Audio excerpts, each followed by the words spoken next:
Now on YouTube, it's time for some alternative commentary action with the Commentary Hub.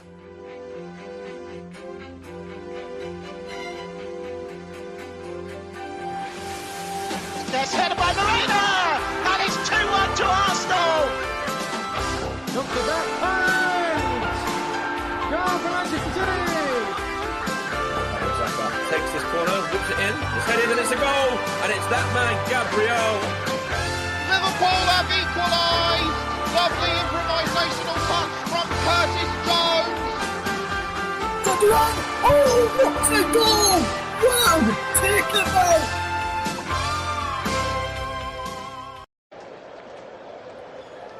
Good evening, good morning, good afternoon, depending where you are across the world, and welcome along to the TCHub's coverage of a big game in European football, the Champions League Final on UCL here on TCHub Live. Is Paris Saint-Germain taking on Arsenal, also looking to do a double this season, and this week making double Premier League and European double after missing out on the FA Cup and the Carabao Cup earlier on in the season.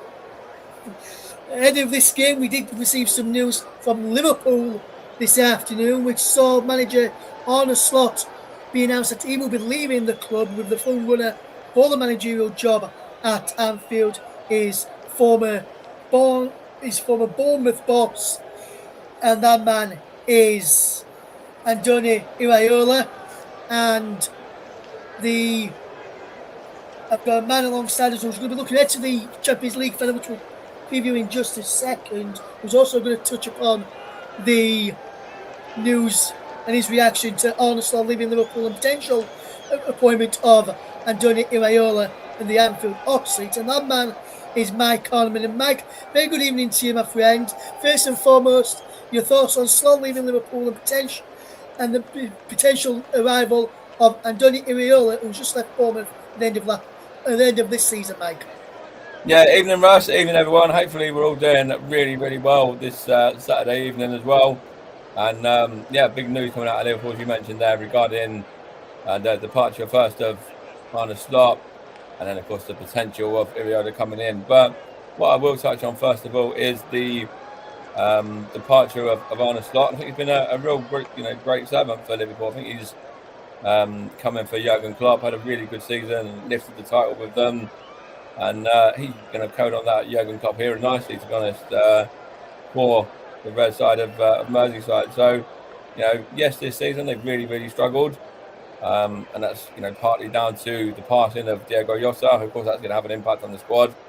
And of course, there's going to be other factors as well regarding, the improvement of other teams, the likes of Arsenal, Man City, Man United have improved as well. So obviously Liverpool have faded a bit there.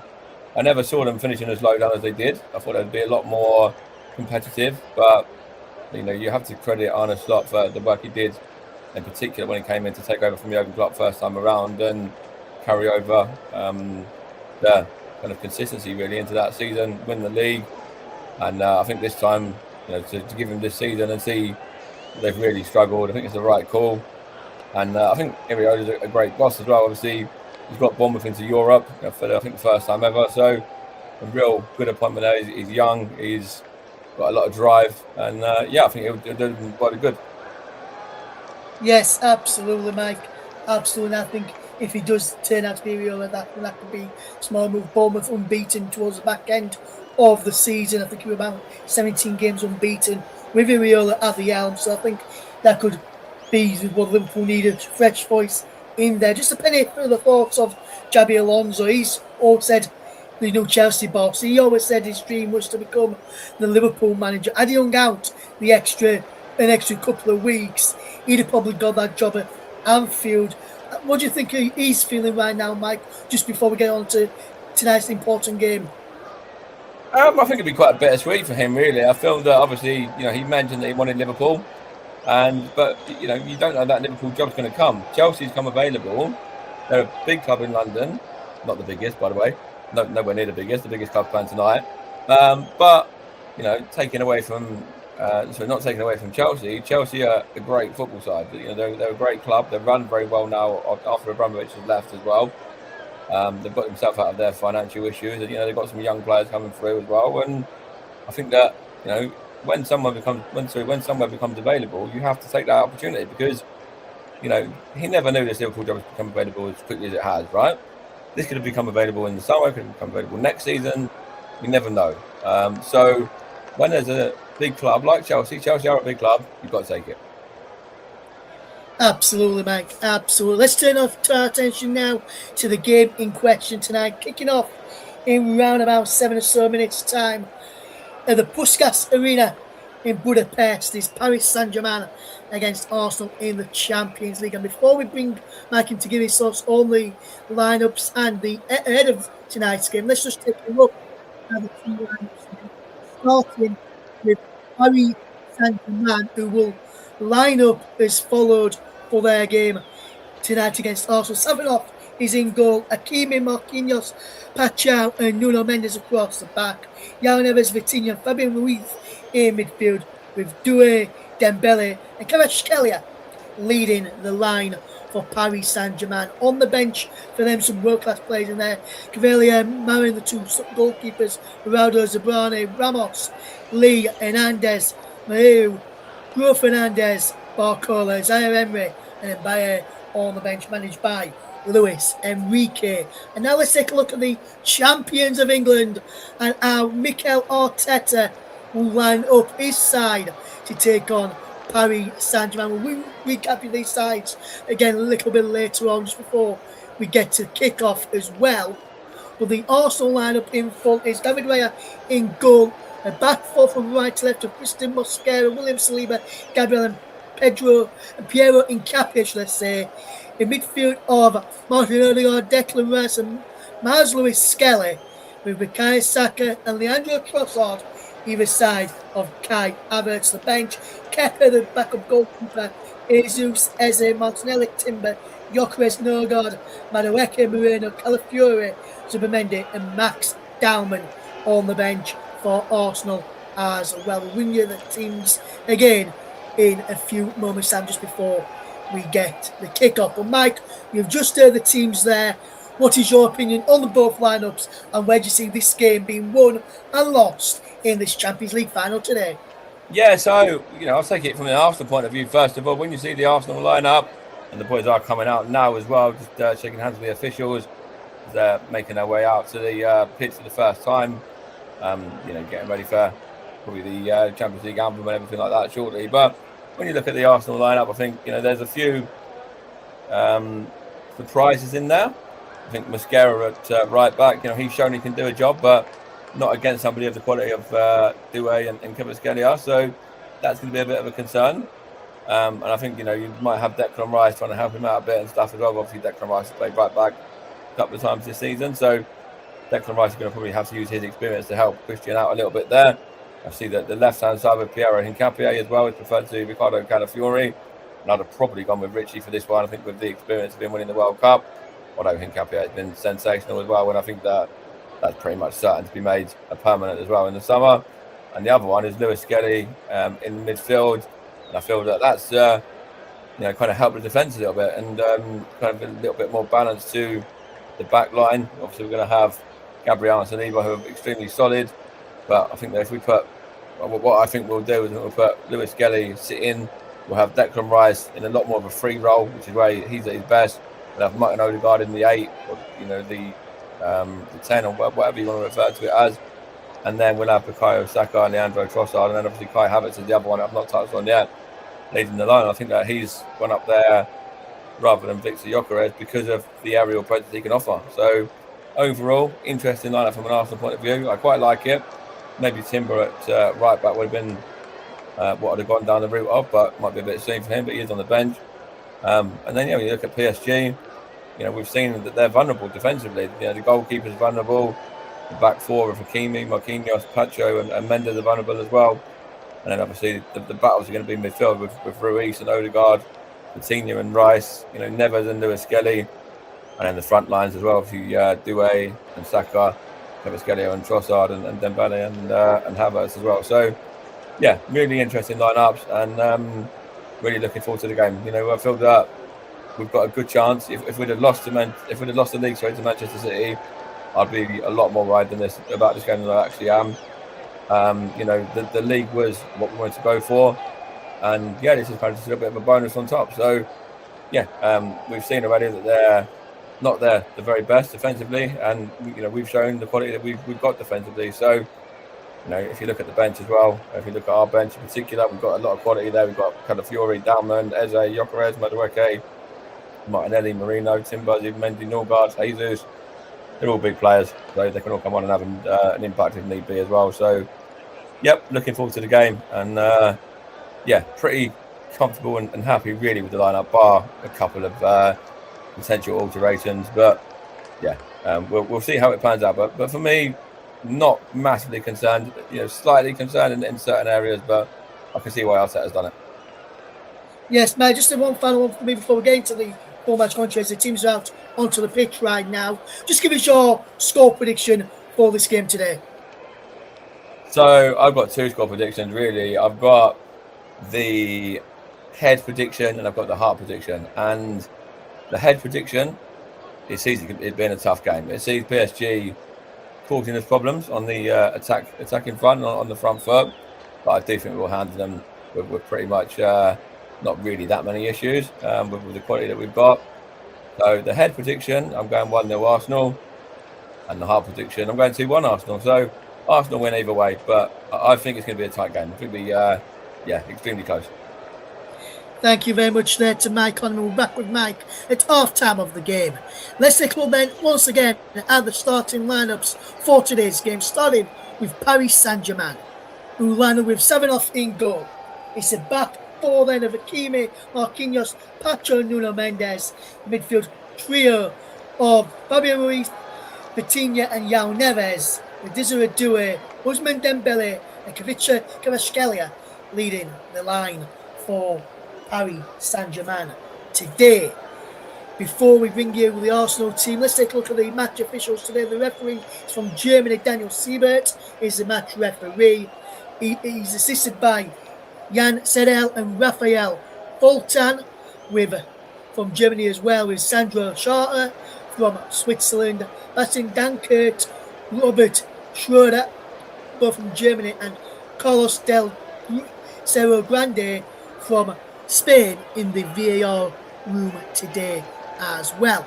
Let's take a look then at the Arsenal starting lineup before we give you the two benches again. And here's our Arsenal lineup for this game against Paris Saint-Germain. It's David Raya in goal, Christian Mosquera, William Saliba, Gabriel Piero and Capier, Martin Odegaard, Declan Rice and Miles Lewis-Skelly in the midfield, with Bukayo Saka, Kai Havertz and Leandro Trossard leading the line for Arsenal today. Really big game this, in what's going to be a big match for both teams in the Champions League Final in Budapest. Well, I want to add just briefly before the game gets underway as well. Obviously, don't count out the fact that we've got Kai Havertz in there, who's won this with Chelsea, scored the winning goal. I think he can be a big player. Obviously, Odegaard as well. I think Odegaard could potentially be back to his best today alongside Rice and Saka. So, from an Arsenal point of view, let's hope these guys, can kind of do their thing, do what we know what they can do. They've done it all through the season in the league and everything like that. So, let's see what we can do. And Arsenal fans, be positive, back the boys, and come on, you Gunners! Big up there to Mike Kahneman with his passionate rant there just towards the end of our pre-match build-up as we get ready then for what's going to be a big game in the Champions League Final. The 2026 final is about to get underway. In pre-match kick-off, the music that we had inside the stadium was from the brilliant band The Killers, which we weren't able to bring you here on the commentary of. I will tell you, it was a brilliant performance from them. Let's get ready to get this game underway. It'll be Arsenal will be kicking us off with Miles Lewis-Skelly's attack. We'll tell the goal away to my grandson, and we're underway for the first time in the Champions League Final, the 2026 Champions League Final. Paris Saint-Germain taking on Arsenal in what is going to be a big game today in this Champions League, as the ball is already on the right-hand side for Paris Saint-Germain, with Marquinhos sending it down the field, picked up by Gabriel, down the line to Capia on the far left-hand side, has also looked to come forward. There's a man gone down early on it, but a free kick being given to also on the far side. Foul by, I think it was Desiree Dewey there on Capia as he tried to bring the ball forward. It's actually on Trossard by Achraf Hakimi, and he just kicked in between the legs and just didn't get anywhere near the football. Did Achraf Hakimi. Mikel Arteta already won the Premier League this season, and when I look into the Arteta reign compared to Arsene Wenger, who's in attendance from an Arsenal match, Arsenal boss Arsene Wenger. When you look at it inside the crowd today for Arsenal, in terms of with Arsene Wenger, and you look at the record compared to the current boss Mikel Arteta, and about winning Premier Leagues. In his first few seasons, before he won the Premier League, Arsene Wenger, he comes second in the previous seasons leading up to actually winning the league, and then went on a really good run. And Arteta's done that, and now he's won the league this year, so could also run a really good run now and winning more Premier League titles than what they have done in previous years. Safinov will have an early goal kick here after a free kick was pumped into the penalty by Rice and headed away and behind by Gabriel. And the ball is sent long there by Safinov, straight into the arms of the Arsenal boss, Mikel Arteta. I guess what tells us what's going to be quick. I'm trying to pick out Odegaard was Havertz there as Coutinho drops the ball back there to Achraf Hakimi. Back to Coutinho's pulling the pressure from Martin Odegaard. And now it's across there with Nuno Mendes, who can look to bring this ball forward. Can the brilliant left back of Paris Saint-Germain, who can foot in field and try and get away from his man over on that far side. Trying to pick it out is Achraf Hakimi, but Coutinho picks the ball up here for Paris Saint-Germain. Now it is João Neves, who can twist and turn on the ball and play Fabian Ruiz, who can get the ball down the line into the path.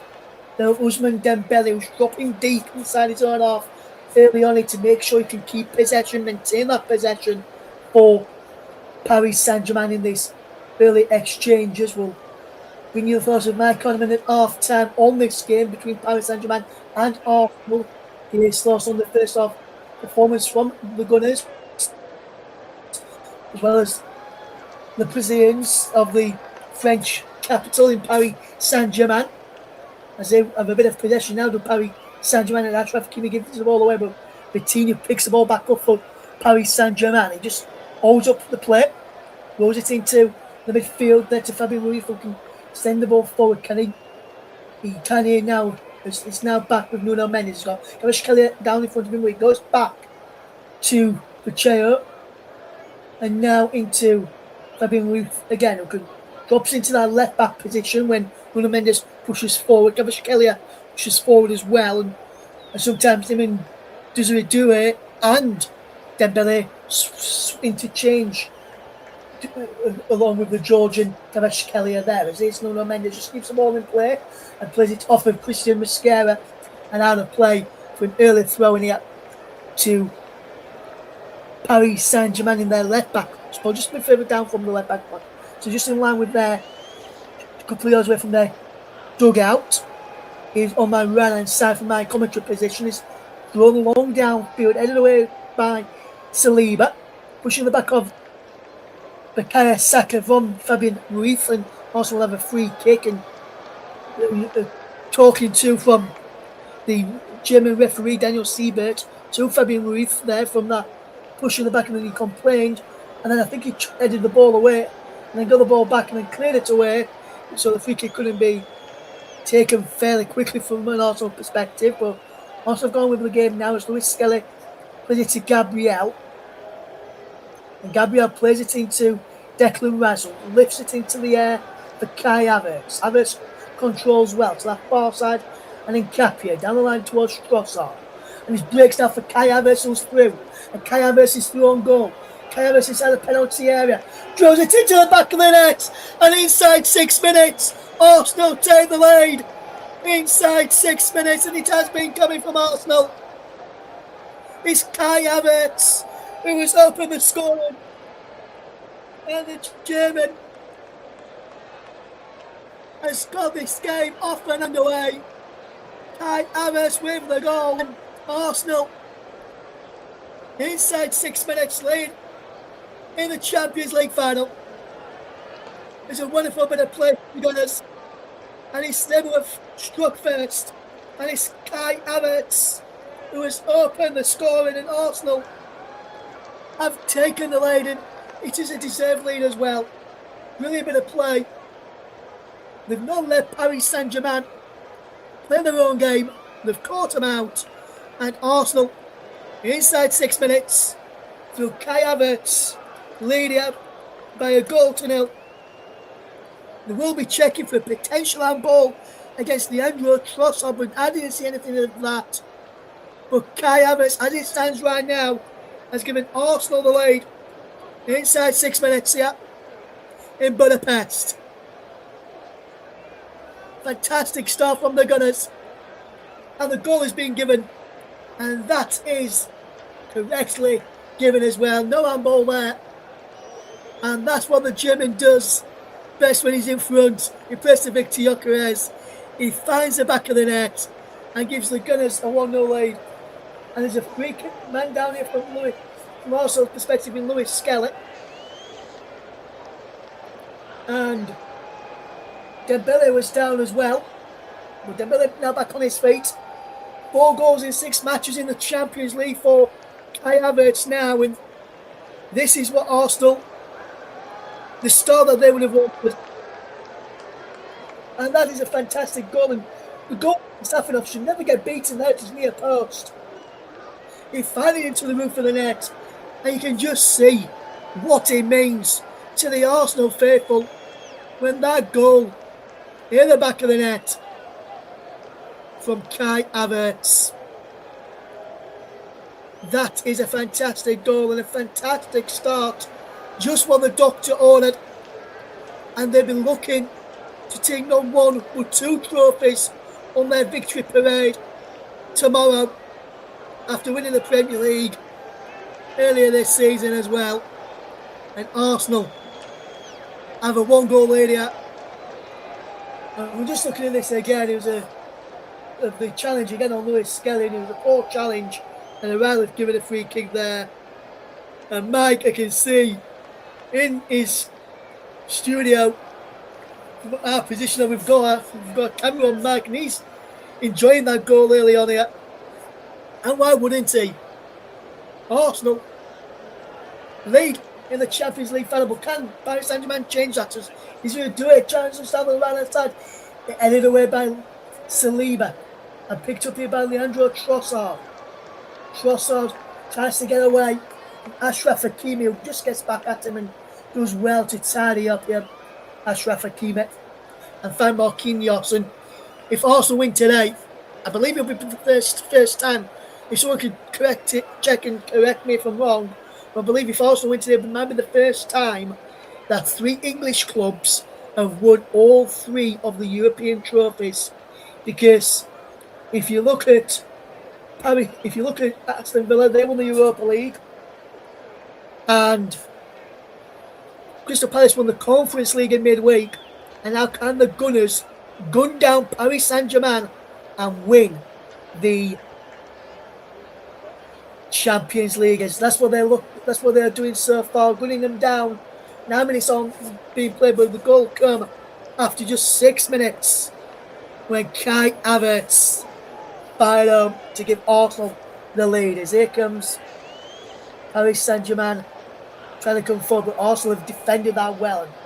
And Nuno Mendes picks up possession, but he's been robbed of possession by Kai Havertz, who come back from an offside position inside. Come back from the Paris Saint-Germain offside position, took go touch the ball, and the flag went up there. And for me, that should not have been given, because the ball hadn't gone past the halfway line when he made the challenge.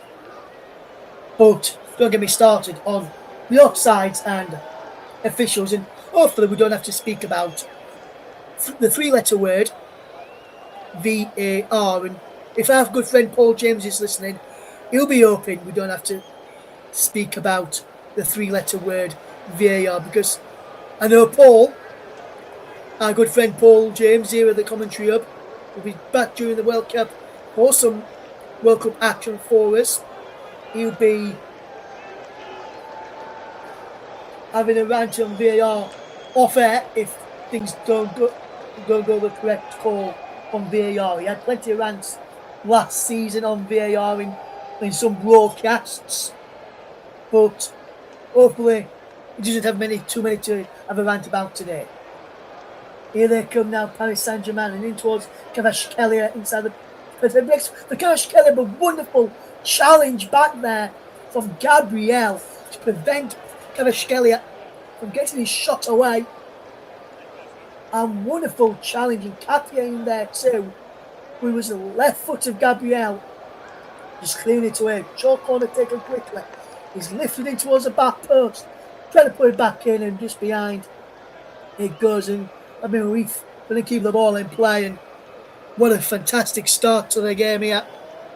And this is a game which Arsenal have really started well in and deserve to be in front as well. And you've got to say that Arsenal are not giving Paris Saint-Germain a sniff at this moment in time. That could change throughout the rest of this first half or the second half or throughout the 90 minutes. And what I will say, now we've had that early goal, I was going to say to the start, but I didn't want to jinx myself. Every time I've done a live game this season here on the commentary hub, 99 times out of 10, or 99 times out of 100, should I say, I have not had a goalless draw. There have always been goals in it, and today is no different. We've got a goal in this game, and Arsenal lead by a goal to nil thanks to that Kai Havertz strike on 6 minutes. It was giving the Gunners a 1-0 lead and gunned down Paris Saint-Germain very early on in this Champions League. And there's a ball over the top now. Fabian Ruiz throws it across the face of goal, and had Ousmane Dembele being inside the penalty area. As that ball come fizzing across the face of goal, that could have been danger for Arsenal, because there was no one in the centre there for Arsenal. Rice had gone towards Fabian Ruiz. Mosquera had pushed the foot too high up. Gabriel had pushed up and just got back. We wouldn't have been able to get on the end of that. And then Dembele gambled and got on the end of that. That could have been a 1-1 scoreline so far. But as it is, it remains 1-0 to the Arsenal. The chant that has been sung many times around the Emirates Stadium this season and many seasons before as well. We've got a comment in the comment section as well. Media Radio Jingles and Games says, "Come on, you Gunners." Riley said Mike there as well. Says he's not sure what to predict. This game he's going to go for a safe 2-1 win for Arsenal. And a good friend of mine, Katie, says, "Go on, Russ." Thank you very much, Katie, for the support on the channel. And also big up to Katie, Mike Riley says there. And big up to Media Radio Jingles and Gaming. Says fantastic commentary, guys. Really do appreciate that. Media Radio Jingles and Gaming. And we will see you here tonight as we bring you this game today. As we have the commentary for you. If you're unable to see the game, you can stay with us here on the commentary as we guide you through every kick of the Champions League final. As Marquinhos drops the ball back there to Savinov, who can clear long downfield, up and over halfway it goes. Gabriel almost challenged with his own man there, Kai Havertz, and he gives PSG a free kick there for a foul on João Neves. And it remains Paris Saint-Germain 0, Arsenal 1 early on here in the Champions League Final. The 2026 version of the Champions League Final. What a game is so far, as we've only been playing around about quarter of a minute. About 15 minutes played so far. It's still Paris Saint-Germain 0, Arsenal 1 in the Champions League as we bring you this game today. So the ball is over on that far side as they look to come forward into Fabian Ruiz again, who can play a wonderful crossfield pass towards our left-hand side of Arsenal, right as Paris Saint-Germain. With Marquinhos footballing to Achraf Hakimi, tries to pull the ball back, and he's put behind for a corner kick to Paris Saint-Germain. And Ousmane Dembele goes across to take it as we bring you this game today. If you're tuning in for the very first time here on the Commentary Hub, please do us a favour. Please hit the subscribe button. Please hit the like as well if you're new here.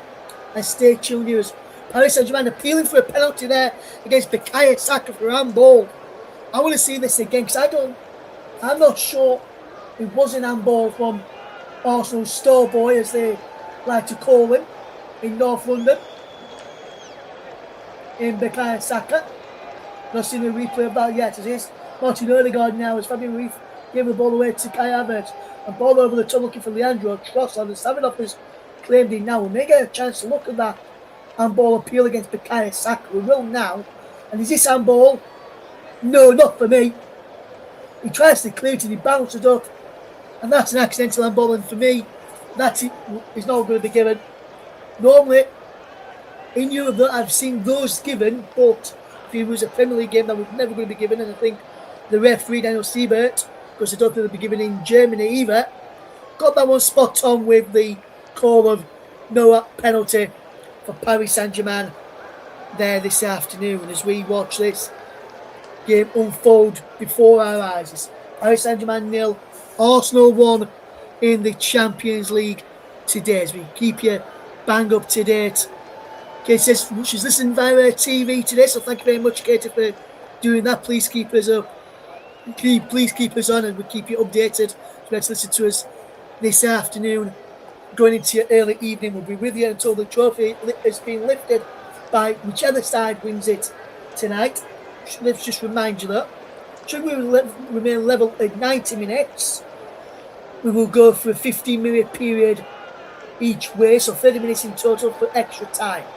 Should we remain level after those 30 minutes of extra time and 120 minutes of football, we will go to a penalty shootout to determine who lifts the 2026 Champions League trophy. Will it be Arsenal, or will it be Paris Saint-Germain who will be lifting that coveted trophy, European Cup, at the end of proceedings tonight? Here comes Vitinha. Infield, it goes to Nuno Mendes. Down the line to Doué on this near side to the left. He switched play with Thomas Elliott. There's Doué there, and he's gone down, Doué, and Paris Saint-Germain won't get a free kick for that, as here is Declan Rice back in the right back position at this moment. Is the Arsenal man who normally plays in the engine room of midfield, where he plays for the three Lions as well. Will be a big player for Thomas Tuchel this summer's World Cup. Will Declan Rice, probably Bukayo Saka, was also out on the field for Arsenal. Another one to be watched for England today. Well, not just today, but in the World Cup as well, providing neither of the players, touch wood, don't pick up a knock this afternoon, which will keep them out for the summer's tournament.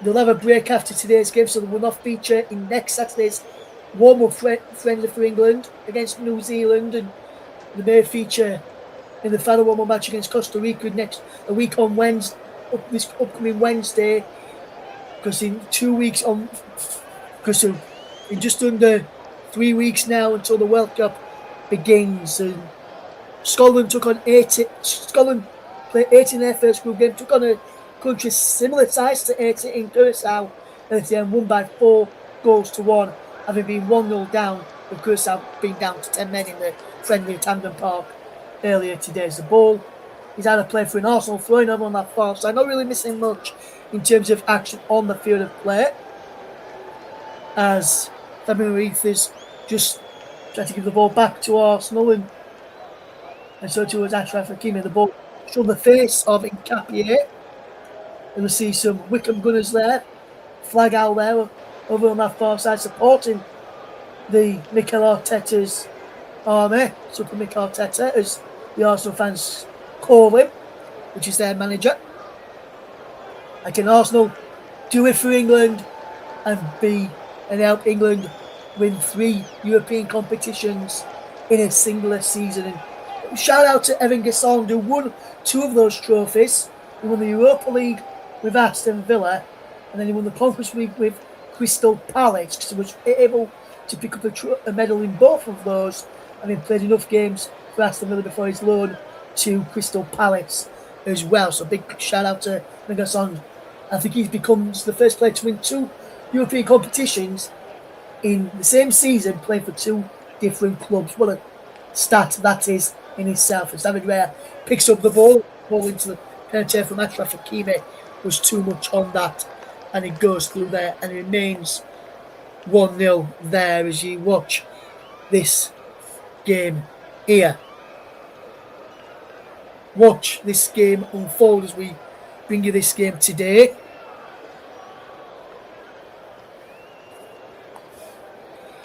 Well, Katie, thank you very much for listening. Even if you tune out and then come back in, that is fine by us. As long as if you even have to go and do something and come back, that's fine with us. Just keep us tuned into us. Make sure you subscribe and keep in touch with some of the commentaries that we've got coming up from this summer's World Cup, because the next coverage you'll have here on the channel will be the World Cup coverage. And I'll be doing the opening game of the tournament on the 11th of June at 8 p.m.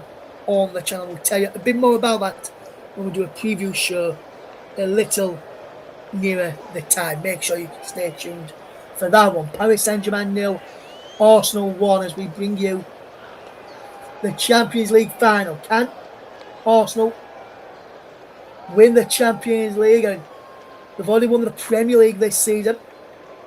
First it was the Arsenal were going to win the quadruple, all 4 competitions, so Premier League, Champions League, FA Cup and the Carabao Cup. Then they got knocked out of the FA Cup, so it's down to a treble. Then they got knocked out of the Carabao Cup, got to the Carabao Cup final to Man City. Then it was going to be a double. They've got 1 part of that double. Can they get the second part here tonight? Skarach Kelly will try and change that for Paris Saint-Germain.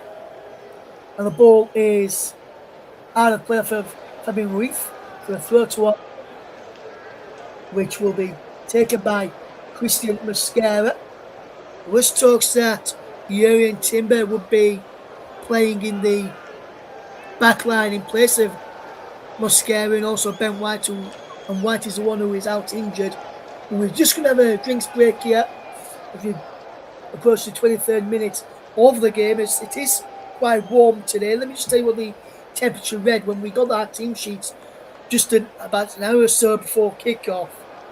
And it says weather conditions partly cloudy, temperature 25 degrees Celsius, humidity 43%. As we see some of the Platini and some of the UEFA delegates in the crowd there, and be interesting to see how this game unfolds this afternoon. If you're tuning in for the very first time today, hello, welcome along. If you just see the goal again from Kairos, and really run away after Trossard blocked the ball forward, and he should never, I'm going to keep saying it every time I see it, he should never be beating the goalkeeper. That is near post like he did. And just look at that reaction on the Arsenal bench from the subs who didn't start and the coaching staff. They're all together, and not, even though they're not playing, they're all together and they're all supporting those 11 players out on the field of play in the Champions League. As we're going to take a quick drink because where the players are right now.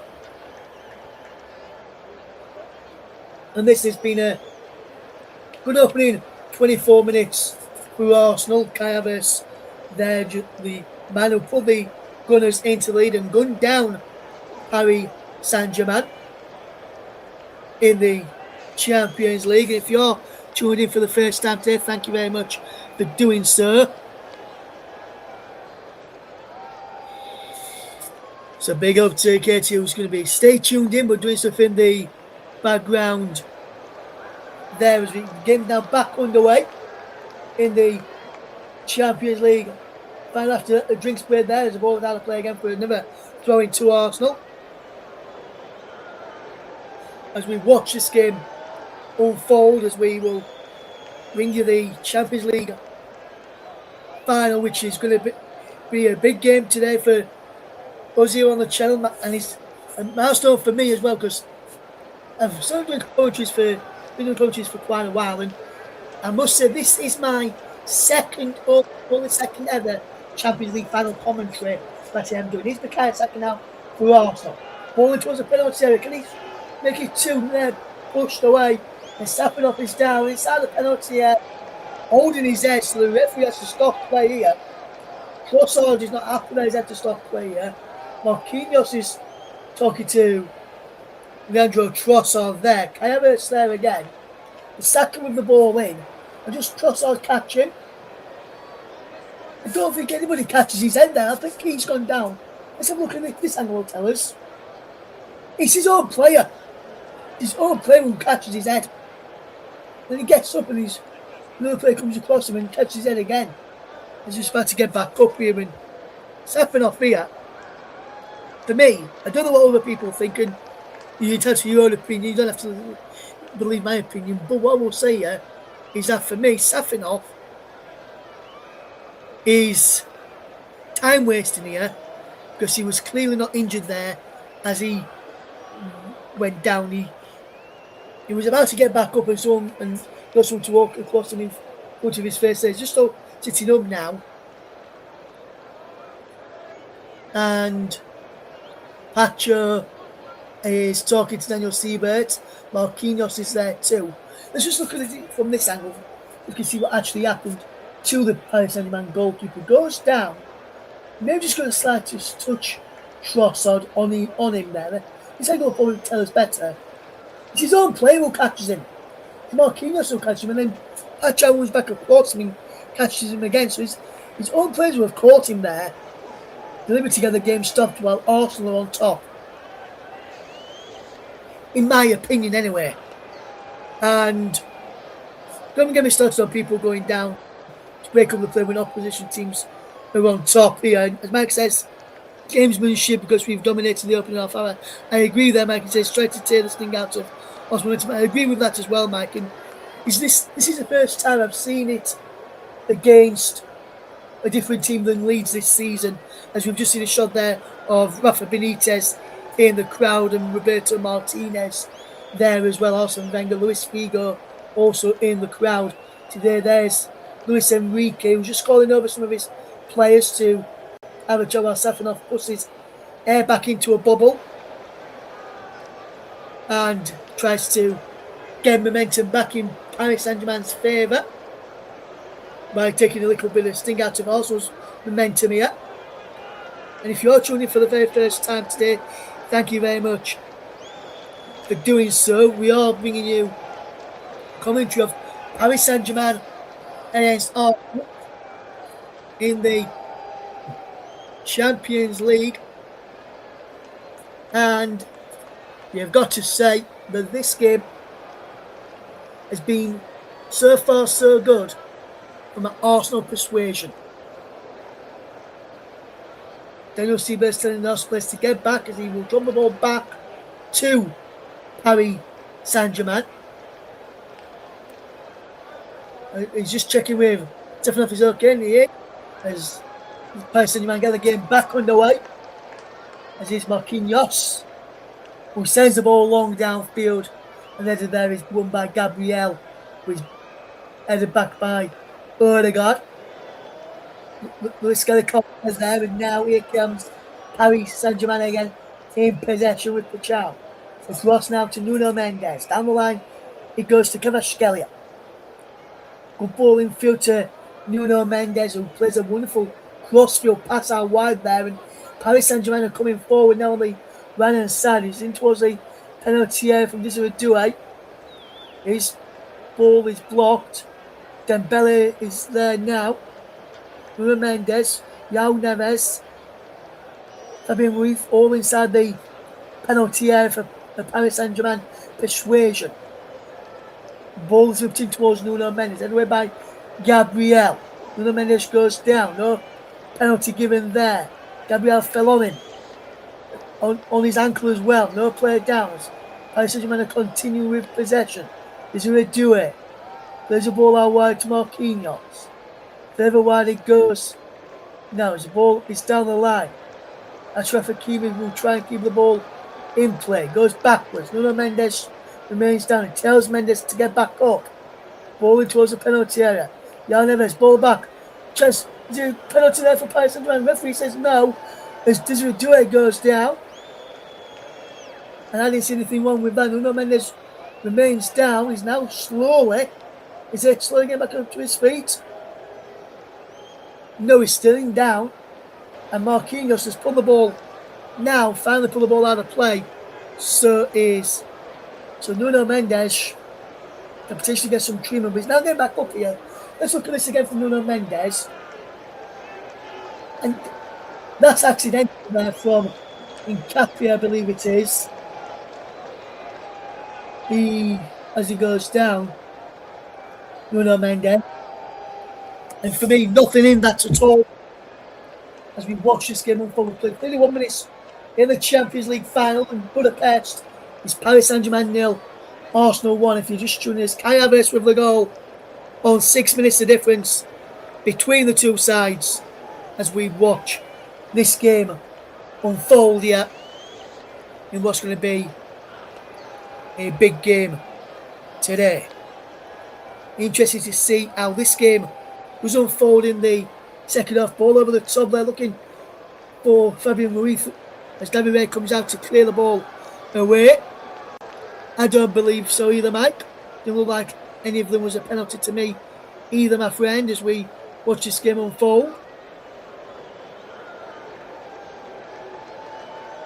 As we watch this game unfold, big up to our listeners this evening. If you're tuning in for the very first time today, thank you very much for doing so. As we watch this game unfold, can the ball get played across this near side? Here is Fabian Ruiz back into Nuno Mendes. Mendes infield, it goes there to Vitinha. Ball now Achraf Hakimi. Now Dembele tries to chip the ball into the penalty area. He does get into the penalty area. Paris Saint-Germain have it back with Marquinhos for Vitinha. Arsenal with every outfield player back inside their own half, including the goalkeeper. Every outfield player from Paris Saint-Germain is inside the Arsenal half for the moment as well.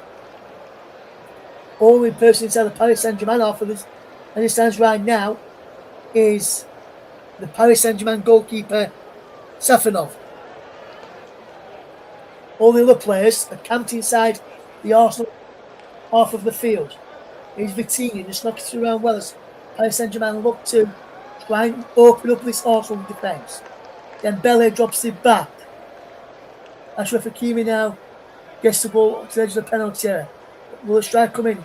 He's lifting towards the penalty area, and David Raya claims with ease there from Dembele's chip ball into the penalty area. And you've got to say this, and I've got to say this as well. When I look at this game here today, and I'm looking at it quite well, Paris Saint-Germain are yet to really lay a glove on the Arsenal backline as they've just won a corner. Can they do that now? As a bit of play from Desiree Doué down the right hand side for Paris Saint-Germain. As Paris Saint-Germain will look to take a short corner quickly, and they do. It's Vitinha across to Nuno Mendes on the left hand side. Just a couple of yards in from the touchline. Ball in towards the penalty area. It's cleared away. Saka's there. Races towards the touchline, but moves the ball out of play. And then tries to clear the ball away. It's Mikel Arteta and the Arsenal coaching staff are kicking another ball up the field. So Paris Saint-Germain can't get on with the throwing fairly quickly as they wanted to. That's bad gamesmanship there from Arsenal. Now here comes Paris Saint-Germain with Achraf Hakimi. No ball into the penalty area. The man gone down. No penalty given. It was Dembele who went down inside the penalty area. Paris Saint-Germain 0, Arsenal 1. Approaching the final 10 minutes of the first half. And we'll go for a quick 5-minute break, but then we'll come back and get the thoughts of Mike Arneman during our half-time interval to see his thoughts on the game this afternoon as we bring you Paris Saint-Germain against Arsenal. Here's Bukayo Saka. He goes down on the challenge of Nuno Mendes and wins his side. A free kick there, does the Englishman. Brilliant play from the Arsenal star boy. And Nuno Mendes commits a foul and gives a free kick with elbow into the back of Buskás Saka there, and you can't do that as he's running away, just barges into him, knocks him over.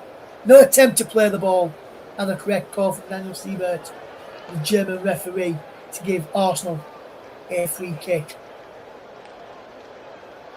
It'll be Declan Rice who will look to deliver this set piece into the penalty area. There's only one man in the Paris Saint-Germain wall, which is Desiree Doué.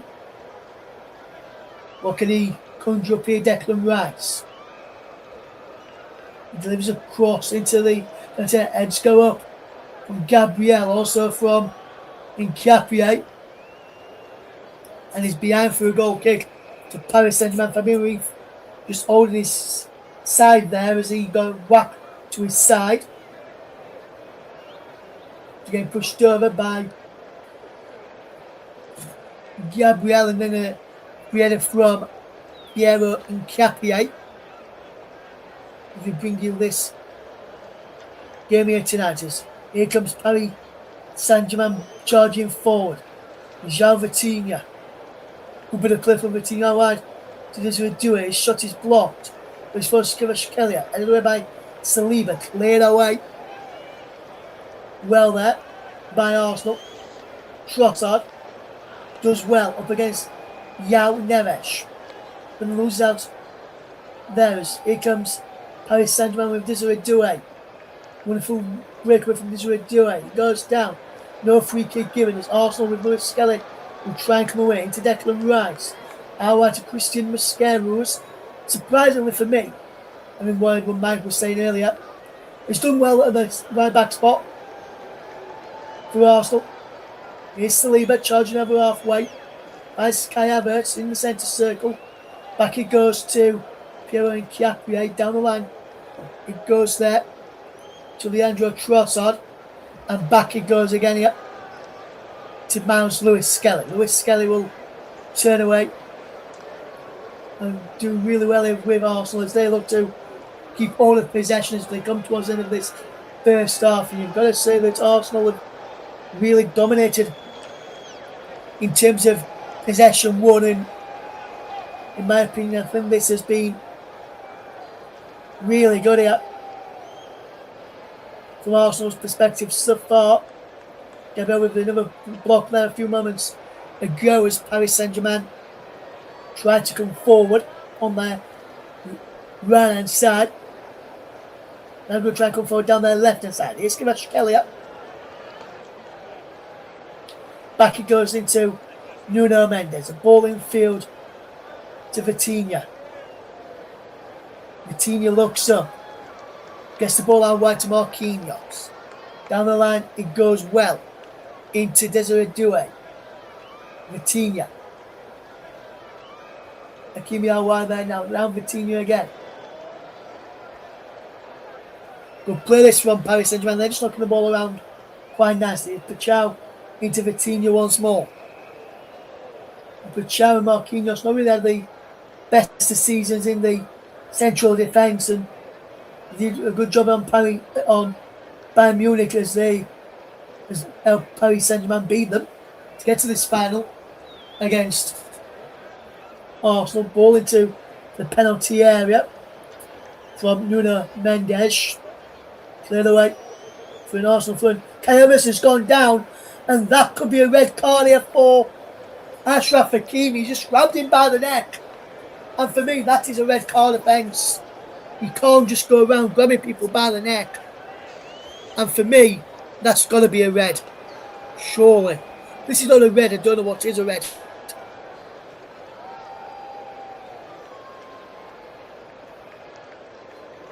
That is a red card. You can't put your arm around his neck and just pull him down like that. That's a red card for me. I do not know why the referee there, Daniel Siebert, has not produced a red card there to Achraf Hakimi. Interested to see what my records about that when we'll speak to him about the first half and some incidents in the first half, and particularly the goal, because for me, Matej Stefanov should never be beaten at his near post like he was from Kai Havertz, who leads the line for Arsenal today in a 4-3-3 formation. With Martin Odegaard, Declan Rice and Mads Lewis-Skelly, the midfield trio. Martin Odegaard will sometimes push up and make it a 4-2-3-1 and drop in between Saka and Trossard. Other times, Saka and Trossard provide the width and try and supply the lines for Kai Havertz. And it was Trossard's block that got Havertz away coming forward. It remains PSG 0, Arsenal 1 in the Champions League. Vitinha. The ball out wide here. It goes. Good ball for Kvaratskhelia, who's going across to that right hand side as well to try and get a bit of joy up against Arsenal. Try and pull 3-on-1 in terms of putting Due, Hakimi and Kvaratskhelia all on Piero Hincapié, because each one of those three pose different threats, and Due comes across this left hand side to team up with Nuno Mendes, João Neves and Fabian Ruiz at times put pressure on Christian Mosquera. When that does happen, here's Nuno Mendes up against Mosquera now. Like he goes to Ruiz, he plays the ball across into Marquinhos, and now here they come Paris Saint-Germain on the right hand side. We approach the final few minutes of the first half. If you're just tuning into us today, Russ Vernon getting you through the actions. We get ready for the first half in the Champions League. Kvaratskhelia gets it into Fabian Ruiz again. Now into Nuno Mendes. Mendes gets into the penalty. Nuno Mendes, ball across. With Bremen, Fabian Ruiz was in there and exited just wide. And that really should be 1-0. Paris Saint-Germain really should be level there. A bit of play. Nuno Mendes does really well. Gets the beating of Mosquera quite easily there. Goes to the cross and Hincapié just manages to sort his feet out in time. Clearing away onto the head of Fabian Ruiz, whose header goes wide in the end. And it's not been a good day so far for Paris Saint-Germain. If you come into the final 2 minutes of the first period, we will have, I'm not sure how many minutes we'll be having in this first period. We'll let you know as soon as we know how many minutes we'll be added on. But it is fairly warm here today. So warm here in the commentary position as well. We're bringing Paris Saint-Germain 0, Arsenal 1 in the Champions League, and so far is a scoreline which Gunners fans have got a famous song about. 1-0 to the Arsenal is what the scoreline reads at half time. Or not coming up towards half time, should I say. We're not even at half time yet. Sorry, guys. Oh, we came to kind of with coming up towards half time there. As here comes Kvaratskhelia. Skips in field. Wonderful run from Kvaratskhelia. Marquinhos. Good bit of play. Dembele shot is eye wide and not so handsome as we come towards the end of this first period, which is the final 60 seconds or less than that now. There's a shot of the former Arsenal striker Thierry Henry, Frenchman. Scored plenty of goals for Arsenal, plenty in the Champions League. Arsenal in the Champions League, lost in the Champions League final in 2006 to Barcelona. We'll be hoping not to fall at this hurdle this year. 20 years on, the Paris Saint-Germain, as the Gunners will look to gun them down and lift up the Champions League or the European Cup, whichever you want to call it, as Arsenal will try and add that safety cushion of a second just before half time as we enter additional minimum of 6 additional minutes at the end of this first period in the Champions League. As we watch this game unfold today, It's a Champions League final in Budapest, where Paris Saint-Germain lead here, fairly should I say, by a goal to nil after a goal on 6 minutes from Kai Havertz for Arsenal.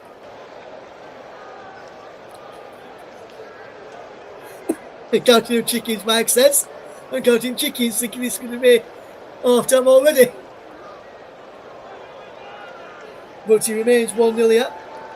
Yeah, I really missed it. I meant to say coming up towards half time. Then the radio jingles in gaming. It's Kvaratskhelia. Gets the ball in field to Vitinha.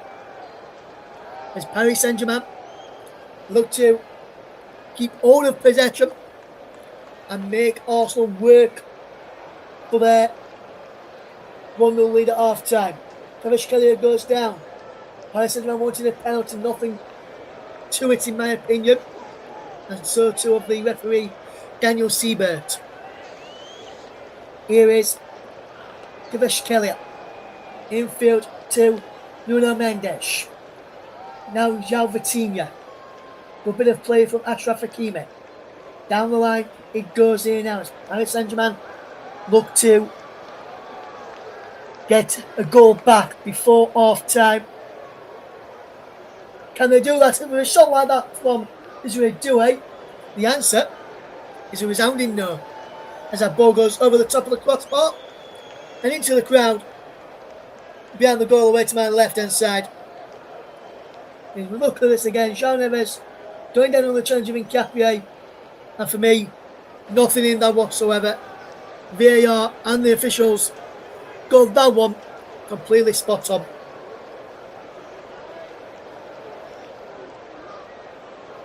And Max says, more of that, more of that, more of that. That's what he's singing behind the scenes. As Paris Saint-Germain wasted another chance there to equalise before the half-time interval. Can Arsenal punish Paris Saint-Germain for not taking their chances and doubling their lead just before half-time? And the competition doing it as Kai Havertz is in. Kai Havertz for 2-0. And the shot is blocked. In the end, is Kai Havertz almost in for 2-0 in first half stoppage time. And that really should have been 2-0 to Arsenal. But Paris Saint-Germain may punish Arsenal for not taking that chance and get back on level terms here as Vitinha finds Ruiz. And Ruiz gets the ball out wide to Kvaratskhelia. Kvaratskhelia drops the ball. Infield for Nuno Mendes. Now Vitinha will look up here. Here's Dembele. Ball through towards Achraf Hakimi, which pulled behind for yet another corner kick to Paris Saint-Germain. And the Parisians are looking dangerous now as they look to try and probe. They knock on the Arsenal door to try and see if they can break through it before half time. But the referee has stopped the corner from being taken fairly quickly this time around, as we've played almost 4 of the 6 added minutes at the end of this first period in the Champions League Final. Headed away on this was Nuno Mendes. Vitinha. Which way is he going to go? Now at it, Fabian Ruiz. Ruiz with a goal, driven crossing towards David Vernon. The man gone down inside the penalty area. Nothing in that for me. Again, Paris Saint-Germain going down inside the penalty area. Marquinhos this time with nothing in that to give away a spot kick. And we've got left around about 90 seconds or so before the half-time whistle will be blown. And you've got to say the Mikel Arteta, or Super Mick Arteta as the Arsenal fans call him, will be the happier of the two sides, despite Paris Saint-Germain having a lot of the ball, because Arsenal have defended resolutely. They have not allowed Paris Saint-Germain to have a clear shot one-on-one on goal, as shots from distance. And just look at this again from Kai Havertz. His shot was brilliantly blocked by Marquinhos. He bounced back up off of the Brazilian and he went away to safety from Paris Saint-Germain. But Super Mick Arteta with the happy of the two sides.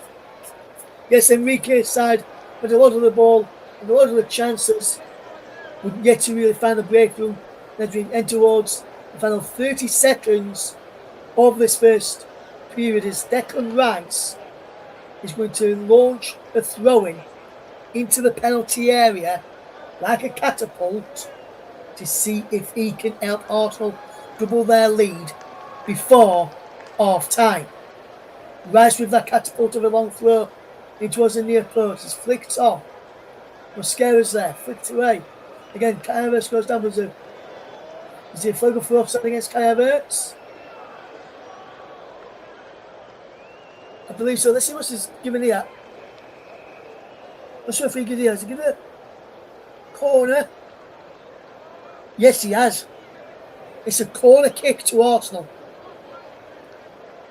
Before we end this first bit. So this will be the last action, you would think, of the first half, as we've gone over the 6 minutes of stoppage time at the end of the first period now, and we're coming towards the end of the first half now.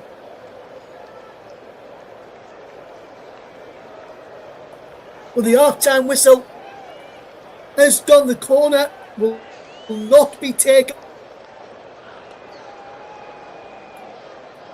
for Arsenal.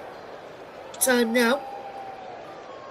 And I can tell you that the half-time scoreline is Paris Saint-Germain 0, Arsenal 1 at half-time in the Champions League. There is, we've got to say that Paris Saint-Germain yet to really test Arsenal much in that first half. Kai Havertz, his goal on 6 minutes is the difference at half-time. We'll be back soon to get the thoughts of Mike Ornament on that first half, and we'll get you some reaction as well from potential people online as well. We'll join us in a few moments for the half-time show here on the commentary as we leave you at half-time. Paris Saint-Germain 0, Arsenal 1.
Welcome back to the CommentChub's coverage of the Champions League Final.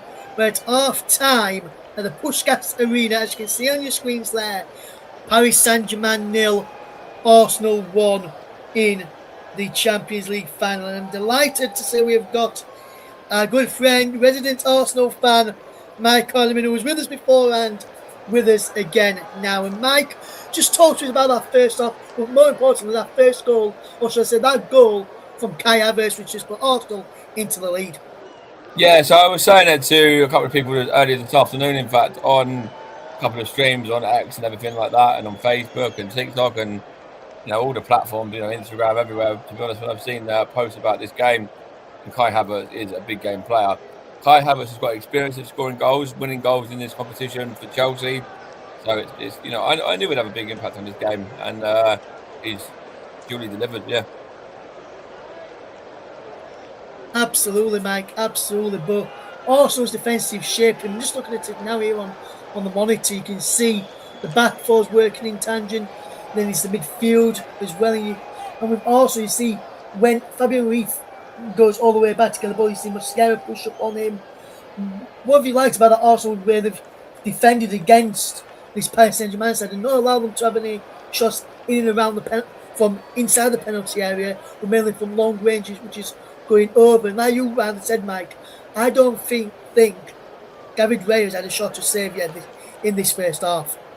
No, I'm pretty sure he hasn't, and not anyone of real note. Anyway, if he touched the ball, because so it's just easily just rolled through to him. But he's not had to make a real big save in this game yet. Whereas, obviously it could potentially have even been 2-0 because the PSG goalkeeper had to make that other save from Havertz as well to stop it from getting to the second there. So Stefan already made the save by Havertz as well. So what I feel is really good. It's really good, solid defensive performance from Arsenal.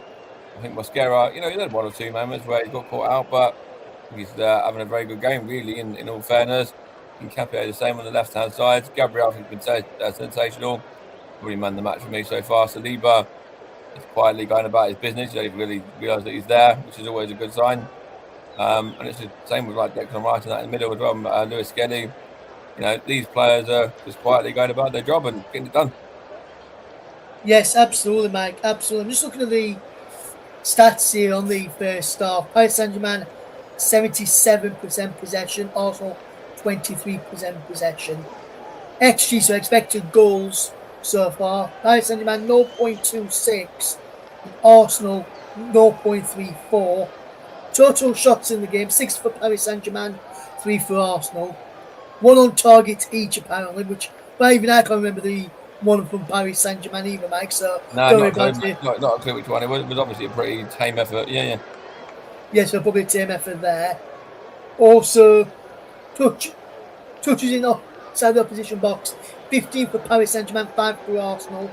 Goalkeeping saves, Paris Saint-Germain 0. He says that would not go down as a save from Kai Havertz's deflection and then landed in his arms from Marquinhos' block towards the end of the first half. David Ray with 1 save, which is probably from that Washington time, which we don't really recall him making. 4 aerial duels, 1 for Paris Saint-Germain, 6 for Arsenal. 4 fouls committed each. 4 corners for Paris Saint-Germain, 1 for Arsenal so far. And only 1 offside for Arsenal in this game, none for Paris Saint-Germain so far. And total passes. It's been a pretty fair game actually. In all fairness as well, PSG have had a couple of moments where they've been trying to claim penalties, which for me none of them are. Yeah, none of them are for me as well, Mike. On Kai Havertz from Hakimi, which for me at first I was thinking red, same as you, but then secondly when you see it back, it would be a very soft red. So I think he's got away with one there in terms of not getting a yellow, but in terms of a red, I think it'd be soft. Yeah, Media Radio Jingles and Gaming says they don't remember him making any saves either. And big shout out to Katie Louise, who says she's still here listening on, but she doesn't understand football. Well, that's okay, Katie. Just enjoy listening. But that's the thing with the VAR as well. Obviously, if it's not going to be a red card, the referee can't get involved. So that's the VAR can't get involved. Yeah, they've just got to go with the referee's decision. So for me, maybe he's just been a bit lenient, and I don't.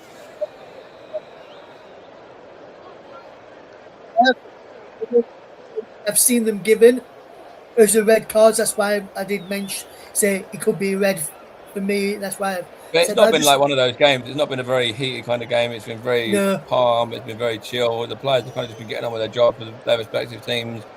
It's not been like, really aggressive, like kind of, or anything like that. So for me, I think he's just trying to diffuse the situation and just, carry on with the kind of calm manner of the game. And I think that's the right thing to do. Yes, absolutely. Total passes in the game: Paris Saint-Germain 345, Arsenal 105.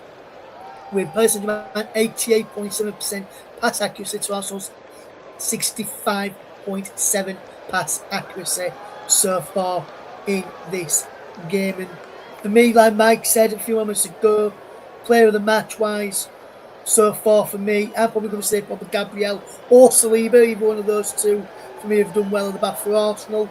But Paris Saint-Germain have not really troubled there much.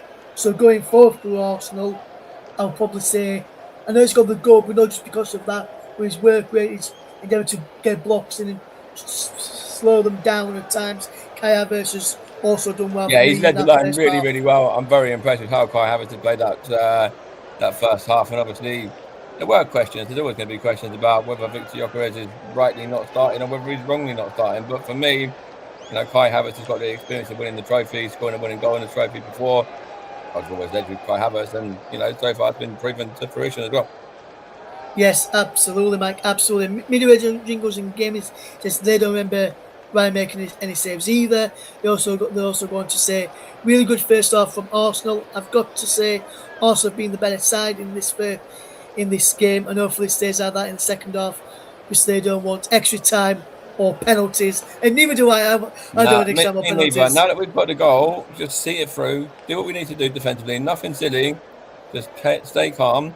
And if you want to go and try and get a second, bring on Martinelli, bring on Jesus, Gyökeres, Eze, and but keep the steadiness in the defence, and we'll be fine. Like we've got Timber to come on potentially, we've got Calafiori, a lot of experience there that can come on. Marino as well, a lot of good options on the bench here to freshen the team up. So in a really good position. Zubimendi is another one I didn't mention there. Dalman as well. So yeah, we've got a lot of options that can come on off the bench and just kind of help us see the game out. So yes, Barcola's there for PSG. Kang In's there for PSG as well. Ramos is there for PSG. Emery's there for PSG. But I don't think they've got as strong enough. I don't think they've got as strong a squad depth on the bench as we have, in all fairness. Yes, thank you very much there, Max. We're just looking at the before we go back for the second half of the Kai Havertz potential, not Kai Havertz, the Kai Saka potential and ball. Just briefly, as also plays about to come back out, Mike. What do you make to that Kai Havertz and that Saka and ball towards the end of the first half? Do you think that could have been given? Because for me, I don't think it was. But absolutely not. No, I've seen him given though in Europe though. Never in a million years a penalty. No. You can see, the ball's hit him on the knee. I think it was. He always kicked the ball up, and he accidentally hit himself on it. Like accidentally hit his hand. So for me, if you're giving penalties for that, no, the game's gone, mate. Yeah, no, man. I agree with you, Mike. I don't think he was, but like I still say, in this season's Champions League, I've seen those kind of ones be given though. That's why I just thought to ask the question there towards the end of our first half. None of them, but they've had about 4 or 5 moments where they're trying to win penalties here, and I don't know I don't know whether it's because they don't see us, giving away too much else in terms of defensive vulnerability. They can see how strong we are, how strong we've been all season, so they're trying to win these penalties and whatever. But no, for me, not a single one is a penalty, and I just feel that. Yeah, like their game plan is dreadful. Their game plan is trying to win penalties and set pieces, and I think they're trying to play us at our own game a little bit, and they're absolutely failing miserably at it. Yes, absolutely, Marcus. The second half will be about to get underway. Super Mikel Arteta making his way out of the tunnel right now to take his place back in the dugout of the second half. João Neves was when Dembele just speaking there to the match referee ahead of the second half, as we're about to get the second half off and running ahead of the second half, as we will get the game off and running very, very soon. The whistle is about to blow for the start of the second half. Paris Saint-Germain to get us up and underway as we're now back underway in the second half in what's going to be a big game and a big second half. And just a reminder that today's referee is Daniel Siebert from Germany. He is the man in charge of the game today for this big Champions League match. Today, Russ Vernon, your man on the microphone, guiding you through the action at the start of the second half. Media Radio Jinkers Gaming also says it didn't look like a penalty to him either there. So big thank you to your input as well. No changes to either side at half time, and just to keep you updated, as it should finish level after 90 minutes. We'll have an extra 30 minutes, 50 minutes each way. Still level, then we'll go to penalties. I do want to say, guys, for those who are watching our feed as well, any subs that are made will not be appearing on the screen. They're due to only me doing the producing side of things. But I can confirm there has been a yellow card at the start of the second half for Christian Mosquera of Arsenal for time wasting over the throw-in early on. So the first yellow card off the game goes to Mosquera for Arsenal for time wasting, and that is the first yellow card of the afternoon here on the Commentary Hub's coverage of the Champions League Final to this season. We'll bring you the match today. Big up to everybody who's listening, and big shout out to JB John Stuttard, our friend and colleague, who wished me good luck for this game today, to say good luck and hopefully they'll bring it all home another English European side victory in the tournament. And I did get a bit of information during the half-time break from my father, Nigel Vernon, with some news in case Arsenal hang on, which I will keep under my eye just in case that does happen. We will come to that at the end of the broadcast should Arsenal win the title in this Champions League today. Is Declan Rice, who finds Leandro Trossard. Trossard drops the ball back to Miles Lewis Skelly. Lewis Skelly will take a touch and clip this ball forward. It's headed away and out of play. It will be a throw into Arsenal, which they go on with fairly quickly. Capier's in there fairly quickly up against Dembele. Kai Havertz on this left-hand side looks to deliver a cross in towards the penalty area.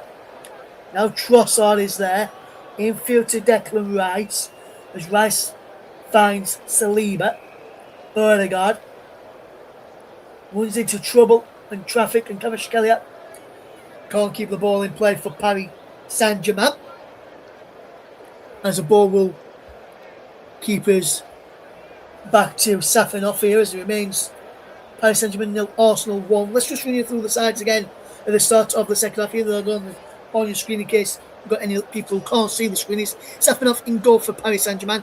Hakimi, Marquinhos, Pacho and Nuno Mendes. João Neves, Vitinha and Fabian Ruiz in midfield. Israel Doué, Dembele and Kvaratskhelia. For Arsenal, it's David Raya, Christian Mosquera, who's now under my yellow card, remember. William Saliba, Gabriel and Piero Incapia. Paris Saint-Germain. Email will break off and give you the rest of the time in a second. It's a chance for Paris Saint-Germain to pull level, but Arsenal defend really well, and Kai Havertz goes down. No free kick given there. The foul on the German midfield for Arsenal then of Odegaard, Rice and Lewis Skelly, with Saka and Trossard on either side of the German Kai Havertz, who has put his side into a 1-goal lead here and leading the side in this game here today as we bring you the Champions League Final in what's going to be a big game, and it's already been a big game so far. 1 goal between the two sides, and it's come from the man who wears number 29 for Arsenal, Kai Havertz, in up front in place of Victor Gyökeres today. Gyökeres, I would have thought he would have probably started today, but Kai Havertz has done fairly well when he's played for Arsenal this season, so no surprise to see Kai Havertz start in the attack for the Gunners as well this afternoon. Early evening as we've just approaching 6:15 here in the UK. as we are at the Puskás Aréna in Budapest for the commentary today, 6:15 in the UK for anyone listening over there. And just whatever time it is, if you 6:15 in the UK, but just have whatever time zone and how many hours on or behind, just say what time it is for you right now. As here comes Paris Saint-Germain with the ball downfield, and they will try and come forward here. Paris Saint-Germain with 7 off back. It goes there from him in towards the midfield. Vitinha turns away from his man and will go back to Safanov again as Arsenal just keeping Paris Saint-Germain penned inside their own half. There's Achraf Hakimi. And Capio challenges him and he goes down and gives away a free kick there.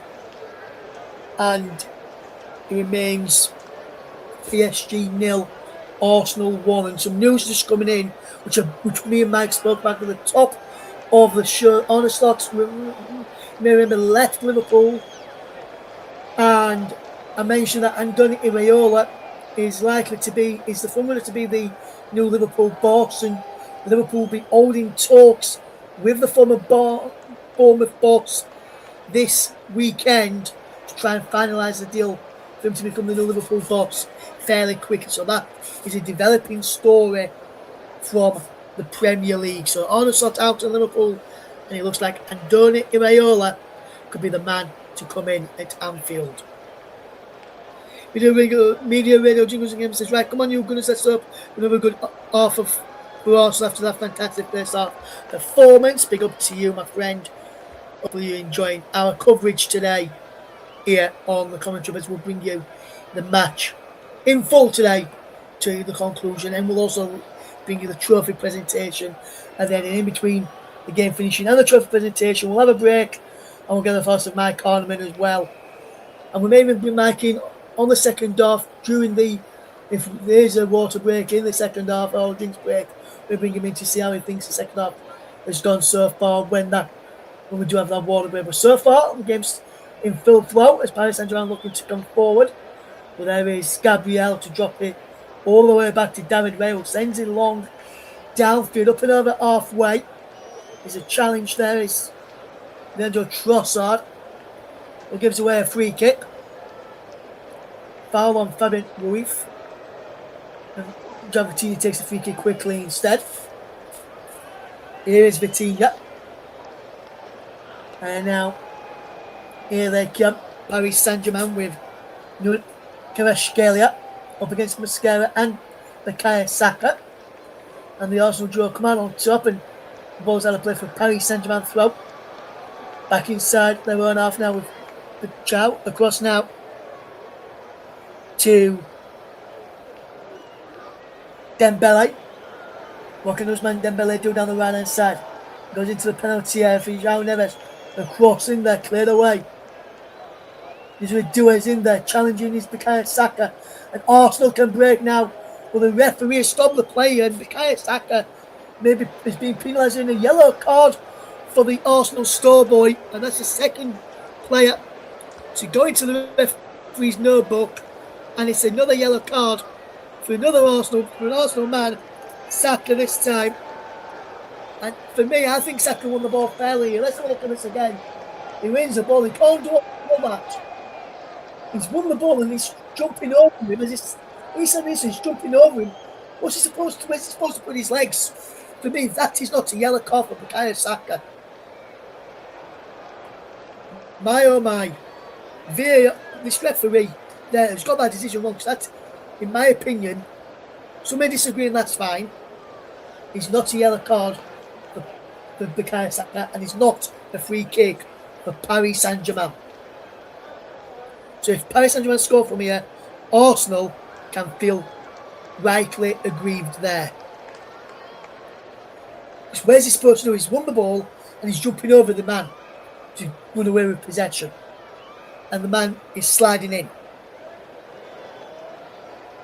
Where's he supposed to put his legs? Free kick to Paris Saint-Germain anyway. Because I'm going to turn into Paulie and have a rant about referees and VAR and officials of this rate if I don't keep quiet. As a shot comes in here. Shot in and saved by David Raya. There's Achraf Hakimi with the effort. And a poor effort as well from the Paris Saint-Germain defender. And the Moroccan. But for me, that was not a foul. As here comes Paris Saint-Germain again, it's Kvaratskhelia. The ball down the line to Desiree Doué. Back to Kvaratskhelia again. Vitinha to Marquinhos. Marquinhos to João Neves. Achraf Hakimi. João Neves. Achraf Hakimi. There you go. Finds Vitinha this time. And he finds Nuno Mendes. The ball in from Paris Saint-Germain as they're just keeping the ball, making Arsenal the running in the lead to the moment. Is this warm out there? Here they come again, Nuno Mendes inside the penalty area. Cleared away. Is it out of play for a throw-in? Yes, but it's a throw-in to Paris Saint-Germain, which is what the nominated home side would be wanting to have. A bit more possession, keeping Arsenal pending inside their own half. But Arsenal still lead by a goal to nil thanks to Kai Havertz, his strike here. Ball in towards the penalty, comes towards the back post. Trossard is there to clear it away. Only as far as Achraf Hakimi gets there. And he comes in now. Can they go in towards the penalty? Trossard is cleared it away. Kai Havertz chasing after this here now. But sure, is that a foul there on Couture by Havertz? It is. Free kick to Paris Saint-Germain. But sure, it's down. And the referee, who's got a couple of decisions wrong there, in my opinion. This is not a foul by Kai Havertz.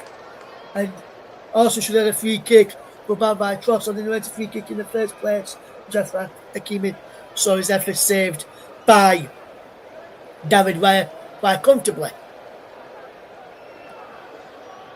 Mike says behind his head.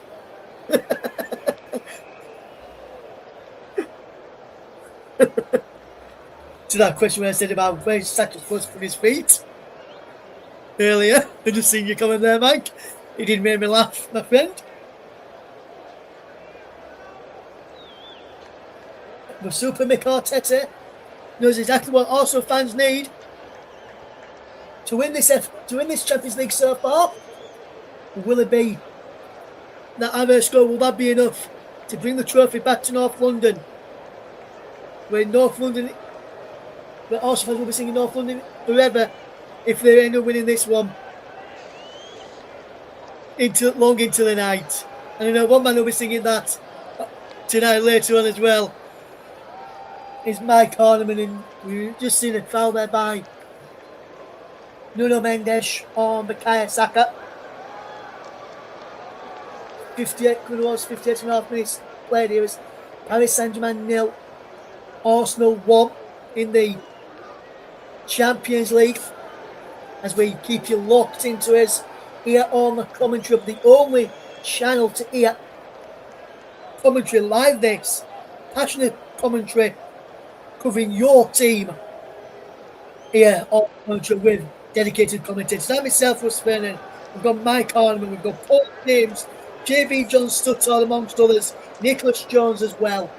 And speaking of Nicholas Jones, go and check out Nicholas Jones's commentary from last weekend in the League One playoff final between Bolton and Stockport, which you can do so by clicking the link in the description of this video after we have finished tonight, and go and show some support to our good colleague Nicholas Jones. And a big shout out from everyone here at the commentary hub, because as well as working with us moving forward, Nick has got in at IMG as a runner, shadowing, doing running and taking things there to different booths and drinks and everything there to sort out his freelance career in the world of media and sport and broadcasting, which is good to see one of our colleagues succeeding and moving on in the world. And Mike was just drinking there to drink in to stop us. Tears there, as I mentioned, stop all losing to Bolton there, which is a great commentary from Nicholas Jones last week. I mean, if I do say so myself, I actually listened to that while I was editing it for him last week. Really good job, does Nick. He always does a great job. And Mike has applied for a few positions in the media too, which we'll talk about after the game before we finish our coverage this evening. So please make sure you give Nick and Mike your full support if you see them or hear them on the TV or see them in the future at future games.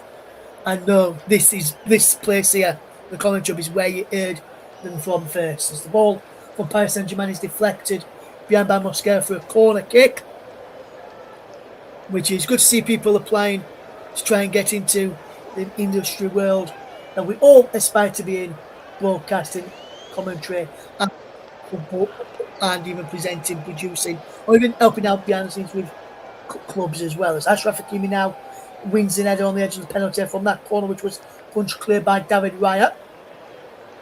Here is Nuno Mendes now for Paris Saint-Germain as they look to come forward. Edge of the penalty area from Kvaratskhelia, and the referee has said penalty. The referee is giving a penalty to Paris Saint-Germain away for a foul on Kvaratskhelia. And you can see there's blood on his leg, and the referee is giving a penalty.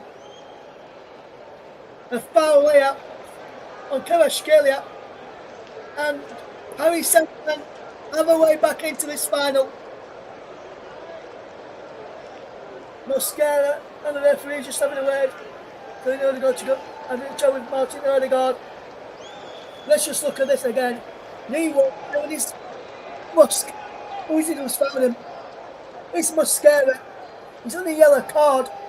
And for me, if he's giving this as a foul, he's, for me, and just my opinion here, that could potentially be a second yellow card for Christian Mosquera. And Paris Saint-Germain have a way back into this final. We're on the penalty spot. VAR, though, are checking the penalty. I can tell you, VAR are checking the penalty kick right now. As you can see on your screen there, underneath the scoreboard, VAR penalty check in this game. Will the penalty be awarded? Check over, penalty given. And Paris Saint-Germain now have a chance from 12 yards to go on level terms in the Champions League Final. And this could be a way of Paris Saint-Germain to get back into this game. David Raya is being told to get back on his line. And Christian Mosquera is one lucky boy, because for me, that could have been a second yellow card for the Arsenal right back. And the man who is putting this ball down on the spot to turn this penalty kick for Paris Saint-Germain will be... Let's see if we can tell you who it's going to be. It looks like maybe Vitinha to take it. But Vitinha's moved it away. And it's going to be Ousmane Dembele, who will wear the Paris Saint-Germain number 10. Dembele steps up and sends David Raya the wrong way.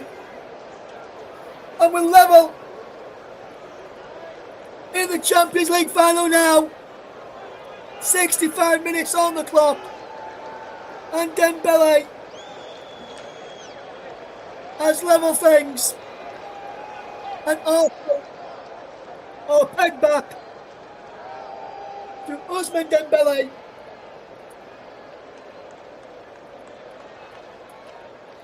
On 65 minutes.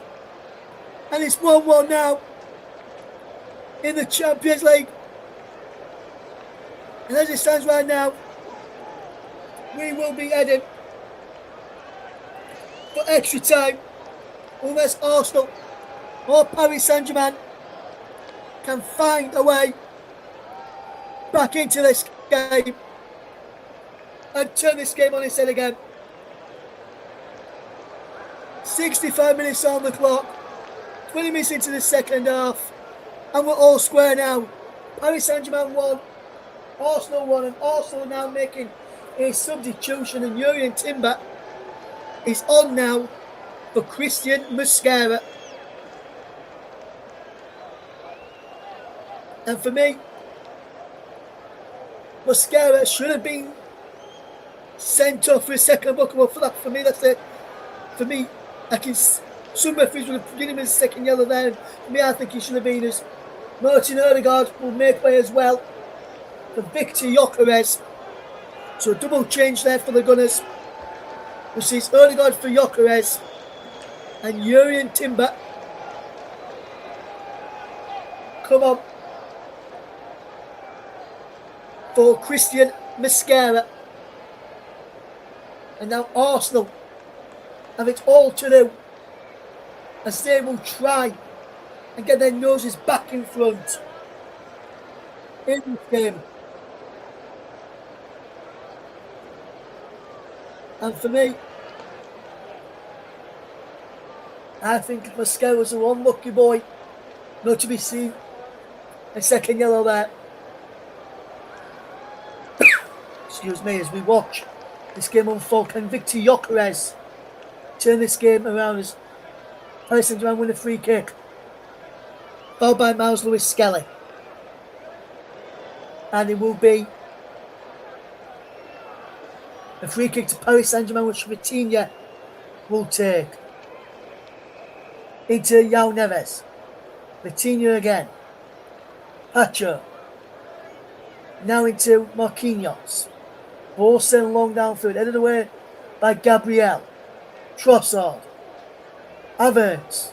Flicks it on. The child there clears it away. There's no Arsenal shirt. He's in the vicinity of that flick on. But the offside flag is up there. And Jurrien Timber just telling his Arsenal players around him and teammates just to calm it down a bit. As the offside flag was up there against Kai Havertz. It remains 1-1 if you're just tuning into us. It was a goal on 6 minutes through Kai Havertz, which also led for almost an hour, just till the 65th minute, when Usman Dembele scored from the spot after Christian Mosquera had fouled Marquinhos. Well, fouled Kvaratskhelia. As now here comes Achraf Hakimi's cross is blocked behind for a corner. Mike has been in touch again. He says, when you said that a red first one wasn't a yellow for me, the time wasting one, that one was a yellow though, in his opinion. Okay, Mike, but for me, with him being on a yellow card, that's why I thought it could have been a red. Mike's on a yellow card, and that one was a definite one, should have been a booking. That's why for me, I thought he was looking out to see red. Here comes, this is what we're doing now. Will Arsenal's season collapse now in the final of the Champions League? They've already won the Premier League, but can they do the Champions League as well? The ref, no, if they keep like that, he's 1-1 in the game now. Media jingles again and says, I don't think it should have been a penalty, at least he's not being sent off. Right, Arsenal, don't mess around now, he says. Big thank you for your support, Media Radio Jingles and Gaming. Mike says, Hakimi could have been a red though, so he gets evens it out. Yes, I agree with you there, Mike. And we'll be bringing you some more Champions League games next season here. And we'll try to bring you some games in the Europa League and the Conference League next season as well. We try and cover all British teams are going to be in Europe next season. 9 English Premier League sides are going to be in Europe. So there's a drinks break happening right now. So while we've got that drinks break and a break in play, gives me time to have a bit of breather as well. And bring in a man who's watching this game with us today. As a pundit and been speaking half time and we'll be speaking in full time. But Mike Honeyman, what's been your thoughts on the second half so far and in this Champions League final? Yeah, much better from PSG. I think they've been a lot better in the second half, and they had to be as well. I feel that Arsenal, dominated the first half, really controlled it, really good in possession. PSG didn't really create anything in terms of chances, and so they've obviously had to be better in this half, and they have been. I think that when you look at it, the goal has kind of come on the back of them playing well so far in this second half. So, yes, it's a penalty for me. You can't really argue with that. And for me, I get your point on Mosquera about why it could have been a red, but also I don't know why he was booked the first time around. I'm not too sure whether it's for taking too long over a throw or whatever it was. But for me, I'm not sure that there was anything really in that in terms of giving him a yellow the first time. When he could have just given him a warning, and obviously given a warning to Hakimi for a lot worse. So I personally feel that it would have been harsh for him to see red, and obviously we've got Timber on now as well. So Mosquera's obviously come off to kind of protect him a bit. So let's see what happens in the last 20 minutes or so, plus any injury time, and then see what happens with the goes to penalties as well. But for me, Mosquera, no, I think he's a little bit fortunate, but for me, I'm not too sure why the first one was a yellow anyway.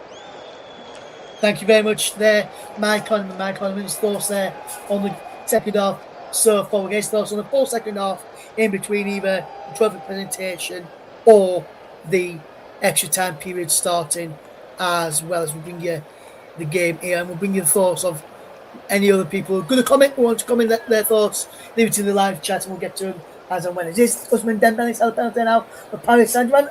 Takes a weak effort and it goes wide and behind for a goal kick to Arsenal. And you can see Arsenal giving the ball away. David Raya played it straight to Achraf Hakimi, who played in Usman Dembele, who rushed it a little bit and sliced it in the end. And he really should have done better. But Gabriel has done well again there, and for me, played absolutely fantastic at the back, being a rock at the back. And if he goes to extra time, guys, I will give my player of the match at half time in extra time.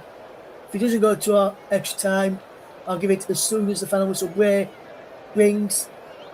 goes, before I go and take a breather before the trophy presentation. As a shot comes in from distance from Paris Saint-Germain and over from Fabian Ruiz with the effort there. Again, his crowd.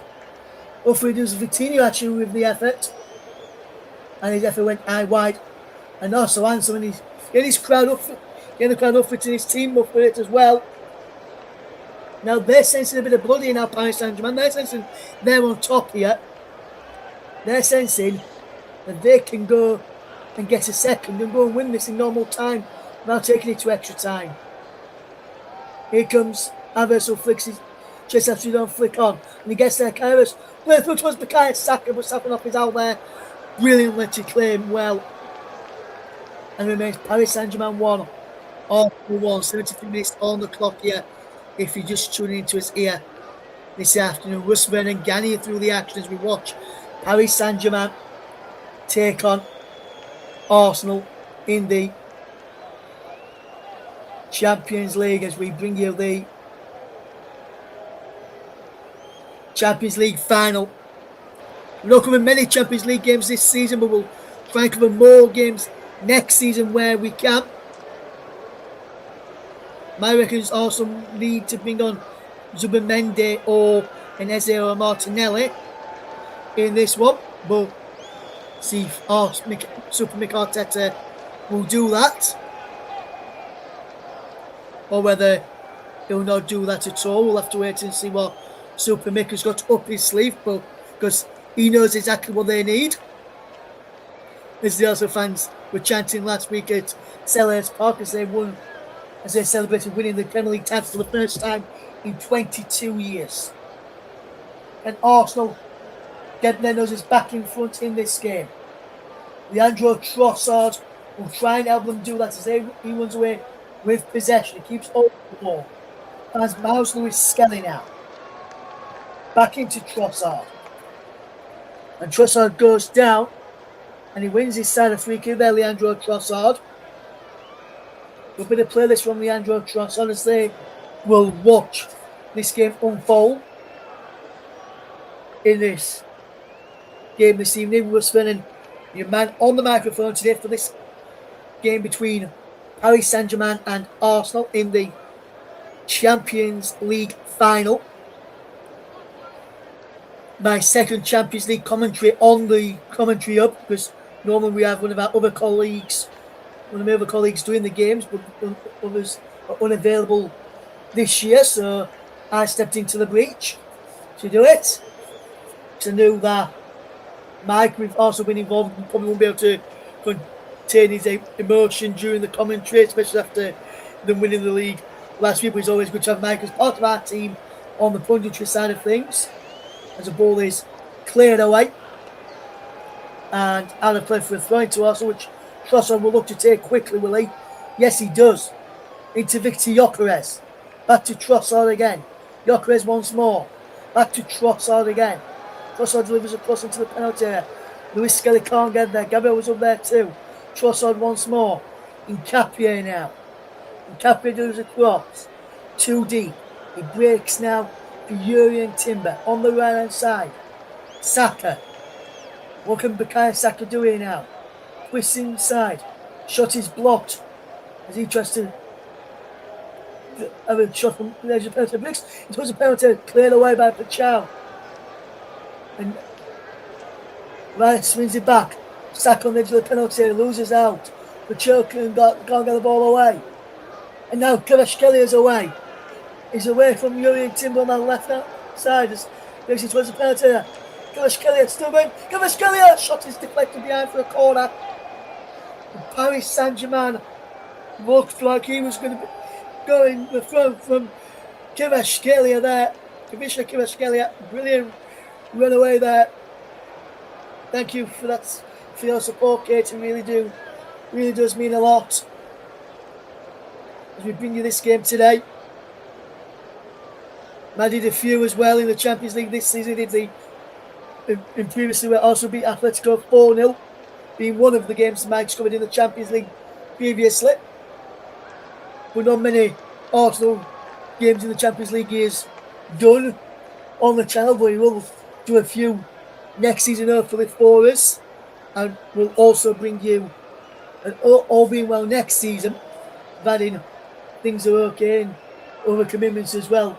Hopefully next season I'll be either back here again in the exact same seat on the commentary again next year, or in a different seat with somebody else doing the commentary next season as well. But my second commentary on the channel on the Champions League Final is good here. Mike says he can barely watch this game today, and Mike will be back on the channel with us this summer, covering some of the World Cup action from USA, Mexico and Canada, as we bring you as many as the 104 matches from the World Cup. And if we had 104 different commentators and people working for us, we'd bring you every single one if we could. But that's not going to be humanly possible due to other commitments and time zones and stuff like that. But here comes Ousmane Dembele, and just doing our way for Paris Saint-Germain. He's still going to win. Is he going to pull it off the foul? He is. Which way is he giving the free kick? He's giving it to Arsenal. He's going to do it. Just he's Miles Skelly and up there, and a free kick to Arsenal it goes. What can this game do here now? In my opinion, and though some people disagree, and that's fine. It's about opinions. Also, should have been down to 10 men. Some may disagree, and that's fine, but for me, it should have been down to 10 men. As Melly Man West is about to come on for Arsenal. Mike's, I can see Mike there, and he's saying, why is Gyökeres is in? Is he Victor Gyökeres? No, he slips in the vital moment. In fact, it was Trossard who slipped in the vital moment as he was in behind there. It also could have gone 2-1 up. And Paris Saint-Germain have managed to recover from that after he slipped there. Now is Achraf Hakimi, Madueke and Martinelli are about to come on for Arsenal here now. I wonder which two play. Probably Saka and maybe Trossard will be the ones coming off, I would imagine, here for Arsenal. We'll have to wait to see if I'm correct. And if that is the case where I'm correct, Madueke to the right, Martinelli to the left, Havertz and Gyökeres up front, Lewis Skelly and Rice in the midfield in a 4-4-2 formation. Here is Marquinhos to Hakimi. Now Ruiz back into Marquinhos, across there to Nuno Mendes by Vitinha. Kvaratskhelia, Vitinha. Here is Usman Dembele, Vitinha again. Now to Kvaratskhelia, still Kvaratskhelia. Kvaratskhelia still going, he loses that to the final moment. And here comes Arsenal running away with possession. It's Yuri Timber. He runs into trouble. And now Paris Saint-Germain are charging forward. He's into the penalty of the goal. Dujardin is there. Shot is blocked. Behind for a corner kick to Arsenal. And Arsenal still going here as they're going to be making a double change. Now, in fact, is it? And will they do it after this corner as we see Paris Saint-Germain fans just dancing and celebrating after seeing their team come from 1-0 down to the back on level terms. There's a man down inside the penalty area for Arsenal. It's Miles Lewis Skelly who is down inside the penalty area here. Let's see what happens here. Marquinhos who just pushes him over there, and Marquinhos could be booked for that on another, could have been booked for that on another day. Corner now will be taken in towards the penalty, flicked on at the near post by Bachau, and just over then in this Leandro Trossard for Gabriel Martinelli, and Bukayo Saka for Noni Madueke is the other one. So the two wingers who started, Trossard and Saka, will be replaced here by Gabriel Martinelli and Noni Madueke in this game for Arsenal. As Paris Saint-Germain make a substitution here as well. Kvaratskhelia is off, and on in his place comes Bradley Barcola. And now that substitution there for Paris Saint-Germain must be a welcoming boost for Arsenal, because Kvaratskhelia has caused Arsenal a number of problems. Havertz is in behind. Will he break for the German? No. Breaks for Victor Gyökeres, the Swede, though, instead. Gyökeres finds Nkapie. Good applause from his teammates. Nkapie again tells him where he wants to go. Down the line to Havertz, back to Nkapie. Infield out to us with Gyökeres in behind. Cleared away, goes out to play for a throw-in. Mikel Arteta is running out to his technical area to get the ball, also to take it quickly. Havertz leaves it here for Nkapie. But then Nkapie will leave it for Declan Rice here. And will Declan Rice launch this one into the penalty area? And I wonder what Arsenal will be wanting with this Rice if they score from this. Declan Rice launches this one into the penalty area. He's bouncing around in there. Will he break? Cleared away off of the line from Paris Saint-Germain. Arsenal will come again. Well, they know the one because Timber slipped to the final moment. And now, Barcola is away. Bradley Barcola is in behind him. David Ray comes out to the edge of the penalty and claims it well and pulls it away. But Bradley Barcola really gets away from it. But Paris Saint-Germain are coming back, and Alan Barcola again in towards the penalty area. Also clear it away. Martinelli turns away but moves into trouble. In the shape of Marquinhos for Vitinha. Vitinha lines up a strike, is blocked. João Neves, back he goes now into the path there of Safino. Good player from Paris Saint-Germain. Wonderful bit of play. Keeping the ball. Marquinhos. Good ball, it goes here now in field to Vitinha. Fabian Ruiz with possession for Paris Saint-Germain. Vitinha again. Marquinhos, how wide it goes to Doué. Hakimi, back it goes now to João Neves. Hakimi again. Doué. Neves. Good bit of play. Vitinha. 1-1 is the scoreline. If you just tune into us here on the commentary, you can see the scorers on the screen. Dembele and Havertz with the goal scorers. We're into the final, which was the final 4 minutes of stoppage time. Plus 4 minutes of the 90 plus stoppage time to go. After Hakimi's shot is blocked. Behind for a corner kick to Paris Saint-Germain. And he's now or never for the Parisians. Can they find what will be a winner if they are to find it here? I can see Mike was hiding behind the sofa there for a second while he's watching this game. Dembele with the corner kick in, comes all the way through. Ruben Madueke back in from Vitinha. And now Martinelli has got the ball and he's racing away from us on the right hand side. Madueke is through, but the pass is poor. And the pass is poor from him there. Martinelli, what was that? Oh, had he played that right, Madueke would have been in and he could have squared it for Jokeris to score. But also to potentially win the game. But that is a moment of madness from Arsenal.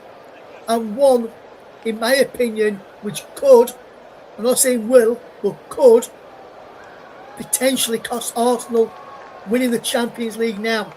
Paris Saint-Germain will be looking to make them pay for that miss there. Can they do this with Doué on the right hand side? Hakimi there into the penalty, flicked on by Neves. It comes out to Ruiz. Ruiz with the cross back into the penalty. Hakimi round the back. He takes the flesh off and Capé does it. It comes off in Hakimi last. Behind through a goal kick to Arsenal. We're into the final 90 seconds of this game. I was just seeing this the flick on him cleared them from inside. And Capé with the flick on. It was cleared from just as a goalkeeper was going to get there from Nuno Mendes, and he could have left Nuno Mendes for his goalkeeper to bounce on and fall down to the ground on and hold on to the ball and keep it tight for Paris Saint-Germain there from that long throw. Will Arsenal get one more chance to potentially win it inside the 90?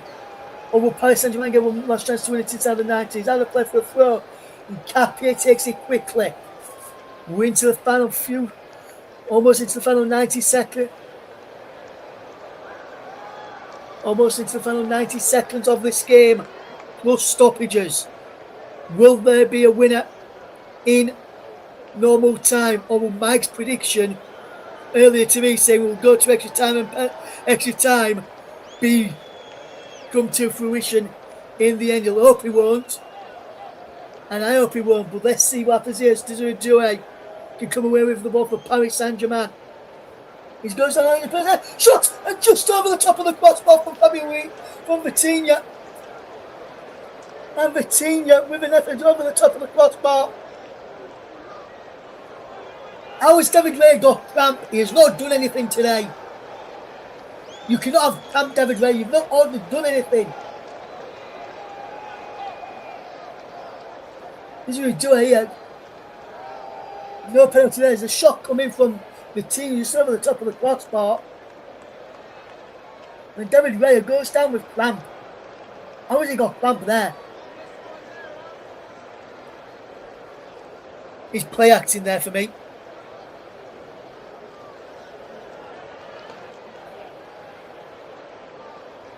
As the seconds tick down and we could end up going to extra time in this game, as the Paris Saint-Germain players run across get some fluids on board. Also, players are doing the same. Well, Raya receives treatment as we enter stoppage time now. 6 minutes of stoppage time at the end of this game. 6 more minutes unless there's a winner. We've got 6 more minutes until extra time unless there is a winner. Could there be a winner in stoppage time? Who will be the hero for Arsenal, or who will be the hero for Paris Saint-Germain in stoppage time? Next goal could be crucial, and next goal could potentially win it and give one set of fans jubilation and joy. The other part of it could give fans heartbreak, tears. They're seeing it come crashing down. Arsenal already won the Premier League. They're looking to do the League and Champions League double. Last time Arsenal in the Champions League Final, I believe, was back in 2006. They lost to Barcelona 2-1. Is this going to repeat itself when Arsenal lose 2-1 again today, I wonder? Or will Arsenal be on the right side of a 2-1 victory today? Mike did say 2-1 to the Arsenal, or 1-0 earlier. 1-0 went out of the window when Paris Saint-Germain equalised. He's 2-1 there. He's still manifesting that 2-1. Is Mike. Will it be 2-1? Or will we have extra time to play in this game? I wonder. Will it be an extra 30 minutes required to separate these two sides? And maybe even penalties?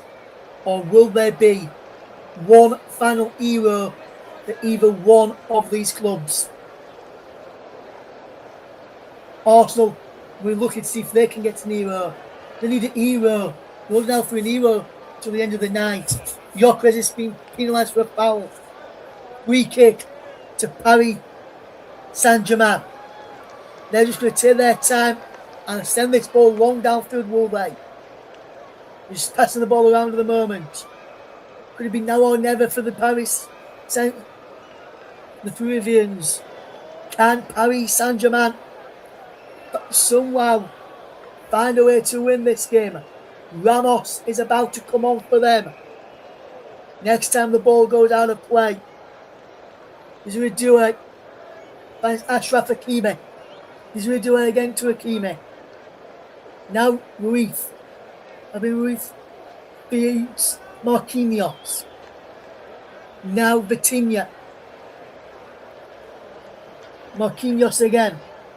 Ruiz. Once more. Good bit of play to Desiree Doué. Desiree Doué charging forward, low cross in. Comes back to Desiree Doué again. High cross in this time. Barcola is there. He heads it backwards. Paris Saint-Germain just keeping all the possession.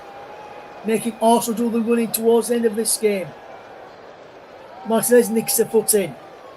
He's out wide now with Achraf Hakimi.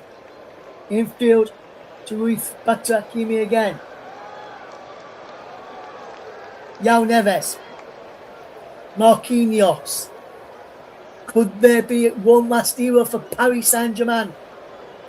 Break Arsenal's hearts in the Champions League Final. Just like Barcelona did back in 2006. Here they come now. Paris Saint-Germain looking to do that. João Neves. Infield to Vitinha. Good ball into the path of Mendes. Good ball out wide. Vitinha once more. Mendes again. Marquinhos again. What a chance here for a goal to potentially win this game now. Here come Paris Saint-Germain, Hakimi. Marquinhos. He's just passing the ball around here, Paris Saint-Germain. They need to get the ball into the penalty area. Paris Saint-Germain will probably be happy with the extra time at this rate. With the cross in. Cleared away by Arsenal. And Madueke is breaking the ball away for Kai Havertz. Havertz goes down. Free kick. Yellow card for João Neves. João Neves of Paris Saint-Germain will go into the book.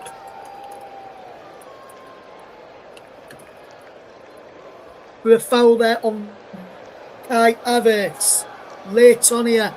It looks like, unless we'll have extra time, as Dembele is the one coming off for Ramos. There's although Ramos on, but Ousmane Dembele is the scorer of Paris Saint-Germain's goal. There, will we see a winning goal here for Arsenal from this free kick? It's now or never for the Gunners if they are to gun down Paris Saint-Germain in normal time. Gabriel hits it across the face of goal, flicked on. Rice says it's away to Gabriel again.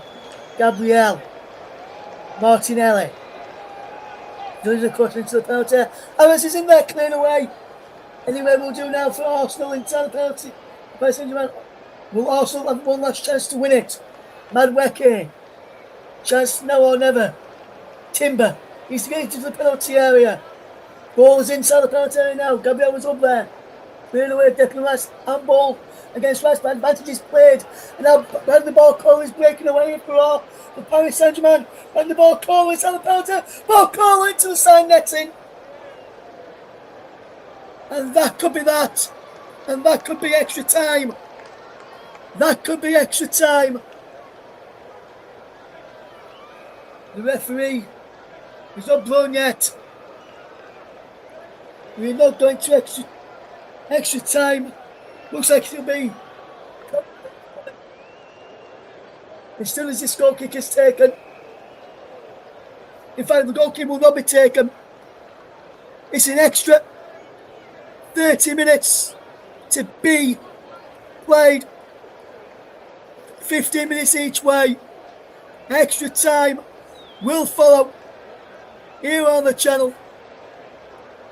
But full time at the Puskás Aréna after 90 minutes is Paris Saint-Germain 1, Arsenal 1, and we will be with you in a moment to speak to Mike on that second half in full.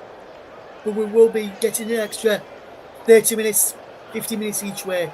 We're just going to take a quick break before we come back to speak to Mike.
Welcome back to the commentators' coverage of the Champions League Final, where we've gone to extra time in this game between Paris Saint-Germain and Arsenal. We'll get thoughts from my economy very, very shortly, but before we do that, let's just go and bring you our player of the match, which I've chosen and had ready, which I was going to wait till half time and extra time. I'm going to give it now, in fact, in between full time and extra time. And our player of the match, they're sponsored by Football Live, is gone to Arsenal's number 6, Gabriel. 76.7% passing accuracy, 30 passes. It's been a menace at the back.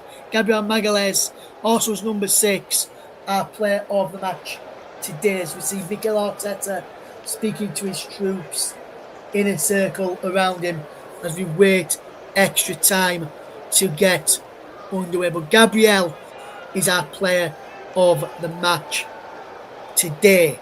Let's bring in Mike Conman on that first office. Havertz and Lewis Skelly are going to come off with Eze and Subamendi coming on. Mike, do you think that's a correct call at the start of extra time for Arsenal? Yeah, I think it is. I think that's a good decision to get Subamendi on. I think that's needed. And I think that Havertz has had a very, very good game and obviously got the goal. But yeah, I think going back to the system, it was working so well in the first half. I think because they need hopefully work in our favour. So yeah, I think that's a smart decision there in terms of the subs. So that means that we've made all of our subs, or we've got one more left. I have to check over that because I think Eze is there on the bench. But I think that's all of our subs made, isn't it, that we can make? Yes, I believe that's all you can make. Timber, Zubamendi, Martinelli, Gyökeres, Madueke, Eze. So that's 6 now, because you can make 5 and then 1 extra in extra time. So that's all your 6 subs. Yeah, that's right. Yeah, so that is 6. So we've got no Eze. Did you say Eze was coming on? Yeah, Eze's just come on for Kai Havertz. So this is so Eze. Yeah, this is what we needed to do. This is good. This is smart. Yeah. His extra time is underway, as we're back underway for the first period of extra time in what's going to be a big 15-minute period between these two sides. The seal comes out on top. We will, if there's no breakthrough after the next 15 minutes, we will have another 15 minutes. If there's no breakthrough after the next 30, we'll have penalties to decide who will win this Champions League. And big up to Media Radio Jingles and Gaming says, good commentary, guys. He also says, good choice, Russ. I thought Gabriel has played well this game. However, he did like how Havertz played as well. And yes, Havertz was up there, but for me, Gabriel has been a rock at the back for Arsenal, and he's shut out above everybody else for me in terms of. Yeah, I think Gabriel. I called it at half time. I think, or just before the end of the first half, that Gabriel was having a really, really good game, and he's that's been sturdy. He's had a very sturdy game all throughout. Yeah. Absolutely, Mike Ottoman there with his thoughts on my player of the match, Gabriel there as well. As we see his first period of extra time underway, Arsenal can no longer make any more changes now to this side out there. So there will be some tired legs out there. Well, can walk on the fresh legs of Noni Madueke do here as he races into the penalty. Low ball in looking for Victor Gyökeres, but Child puts it behind for a corner kick here, and this has been a very, very good game. Wonderful crossing, low centering, and he's just put away in the end. And a really good game this so far to watch. And if you're tuning into us today, really good to have you with us today. If you're tuning in for the very first time, you're not in this game, you've missed quite a bit of this game. Arsenal opened the scoring on 6 minutes through Kai Havertz. And then Dembele equalised from the penalty spot on 65 minutes after Marquinhos was fouled by Christian Mosquera. So that has taken us to extra time as the ball from Madueke is cleared into the penalty area from a corner, cleared away, and back out again there, and it remains 1-1. We're winning through the sides again in a couple of moments' time in the game here, and be interested to see what happens in this game.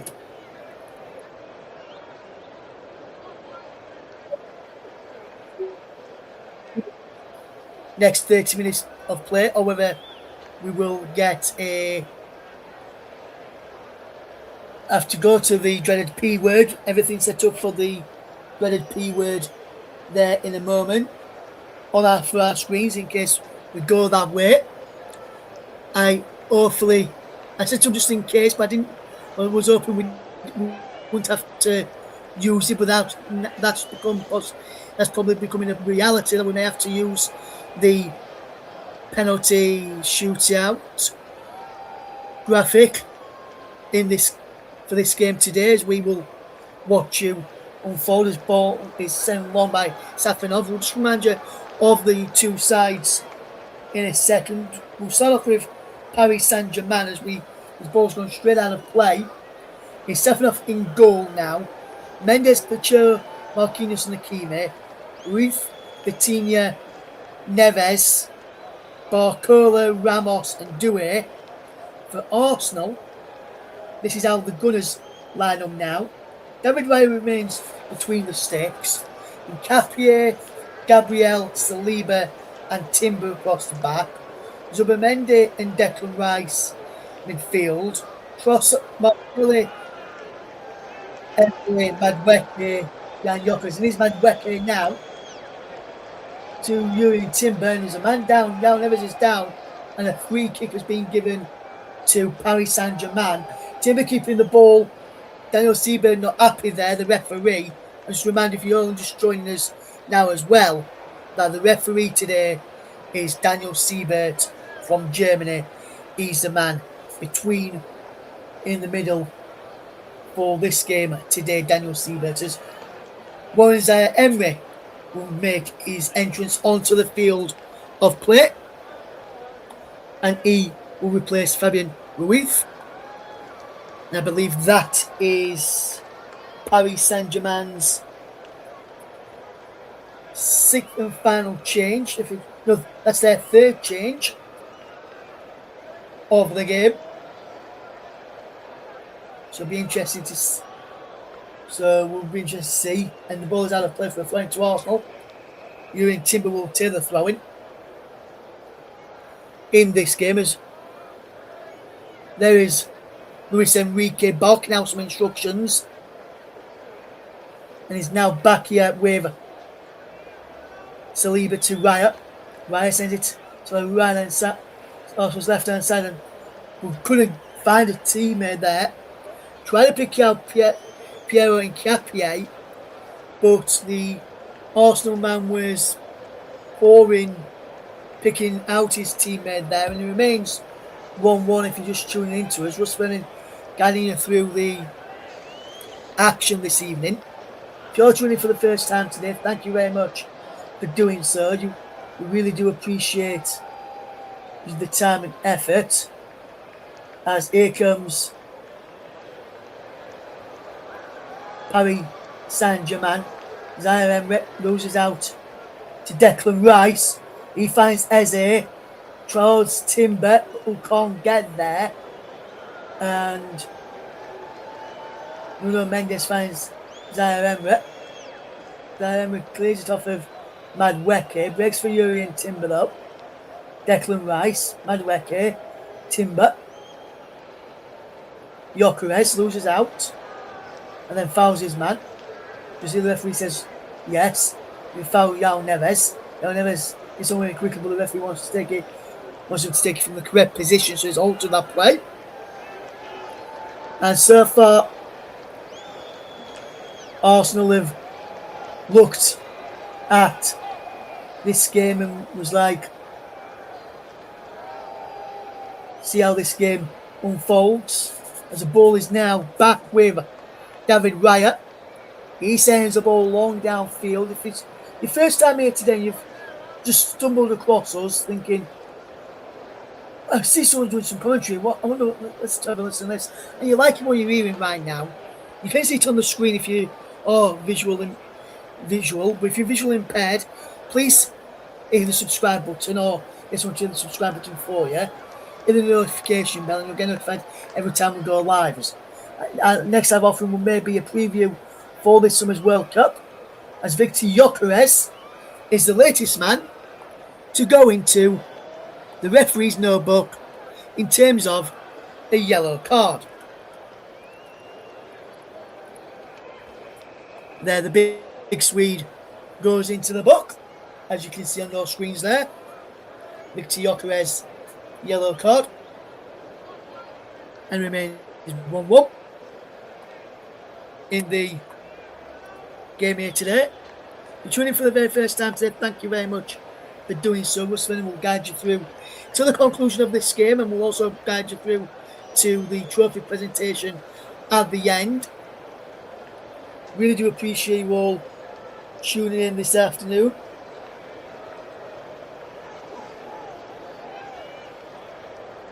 As we watch this free kick here for Paris Saint-Germain, Vitinha standing over this one.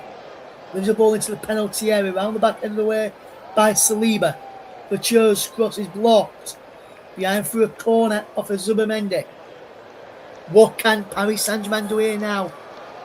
Usman Dembele watching on, trying to encourage his teammates from the side. It looked like he went out for a corner, but he went out for a throw-in instead by the looks of it. Zubimendi is going quickly. Here's Zaire Emery. João Neves. Vitinha. Marquinhos. Now, Zaire Emery again. A bit of movement here now as Nuno Mendes. Good ball into Vitinha. Achraf Hakimi, Marquinhos. Vitinha. And what can Vitinha do with possession here? Now he plays the ball forward. Wonderful bit of play here. And this is a good bit of movement here now. And he runs towards the penalty. Shot comes in for Achraf Hakimi. He went wide. And not so handsome. Into the crowd up there. And remains Paris Saint-Germain 1. Arsenal 1 in the Champions League. We have played 10 minutes of extra time. So we've got 5 minutes left of this first period of extra time to play. If we're still level after the second 15 minutes. So we've got 25. So we've got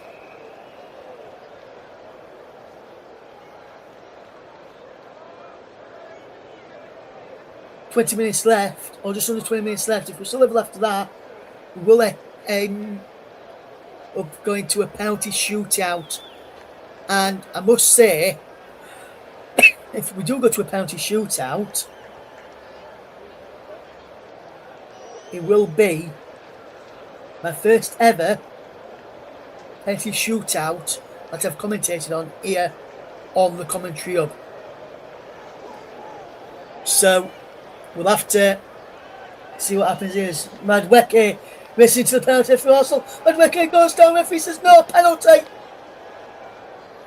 And that should have been a penalty for me. How is that not a penalty there? For Arsenal. Here comes Paris Saint-Germain. Looking to punish Arsenal there. He raises it away. Just Daniel Siebert, the German referee. And my oh my. That should have been a penalty for Arsenal. Declan Rice. He's not careful. He's going to talk himself into the book here. Here comes Paris Saint-Germain. As Willa Cross coming to the penalty area now. They're trying to walk it in, Paris Saint-Germain. I believe VAR have cleared and checked the potential penalty for Arsenal. It will not be given, from what I'm hearing right now. VAR has checked and cleared it.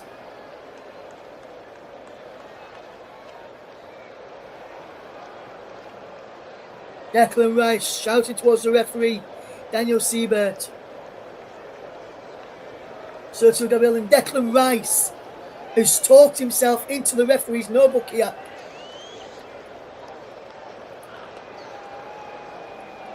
And I believe Arsenal boss Mikel Arteta has also talked himself into the referee's no book here. Declan Rice didn't score, he's got a yellow card though. And so too as manager Arteta for Arsenal as well. A yellow card for Super Mikel Arteta and Declan Rice there. And for me, with every right to complain, that should have been a penalty for Arsenal. Arsenal, Gabriel saying they need to make a substitution here. Arsenal, looks like Nketiah can't continue, but Arsenal are out of substitutions. So if Nketiah has to come off, Arsenal will have to finish this game with 10 men. Nketiah is down, he's struggling. He wants to come off, but Arsenal have got no substitute to bring on to replace him.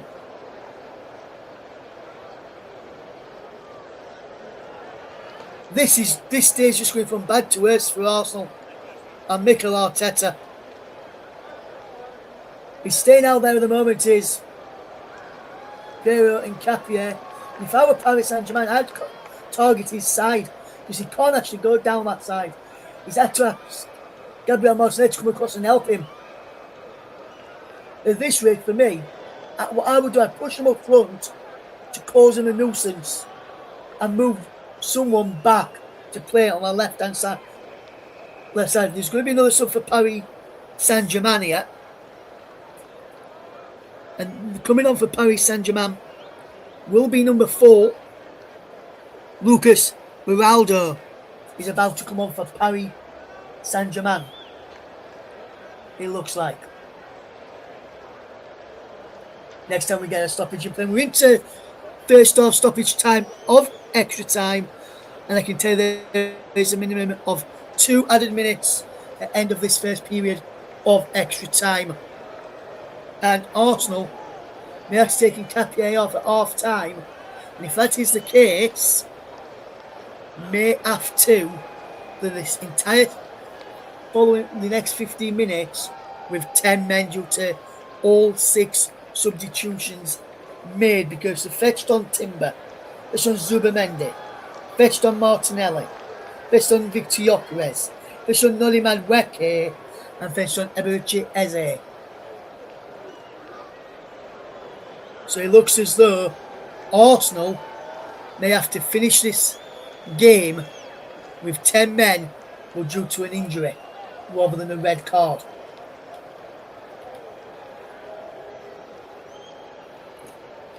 Paris Saint-Germain just keeping all of the possession. Will Arsenal win the ball back and pumped it forward. Paris Saint-Germain, what they need to do is get it down their right hand side, Arsenal's left, and run at Nketiah, because for me, I can see it from here, and I'm over on the near right hand side where the dugouts are. Nketiah seems to be struggling a little bit. He's on possession now in Nketiah. He sent that ball forward, flicked on by Victor Gyökeres. Out of play for a throw which they've taken. Well, there is the half-time whistle in extra time. And at half-time in extra time, the scoreline reads the same as it did at 90 minutes. Paris Saint-Germain 1, Arsenal 1. And I'm just looking at the penalty incident again when Noni Madueke goes down under the challenge of Nuno Mendes. And for me, starts outside, but then he continues inside. And for me, that is a penalty for me. Mike, what did you make to that one? And did you think that should have been a penalty there, Mike? Yeah, for me, I think it could well have been. I think Madueke gets the right side on his part on an attacking point of view there to cause defender problems, and I think he's definitely caught. So, you have to consider it. And obviously, I know VAR checked it and cleared it anyway. But for me, yeah, I'd probably be edging towards the fact of Arsenal being a little bit aggrieved there. Yeah. Yes, and Matt, what do you make to that first period of extra time? Not really much in it for either side. Arsenal having a few chances other than the penalty claim. Not really much in it for either side. Both teams just cancelling each other out, really, in that first half in extra time. Yeah, pretty much. Yeah. I think that neither side really wants to lose the game now in the the extra period. So I think it could be quite conservative from both sides in this final period of extra time as well. And it may play all the way through to penalty. So, see what happens, whether somebody can nick a winner. But I think this is going to go all the distance to penalties now.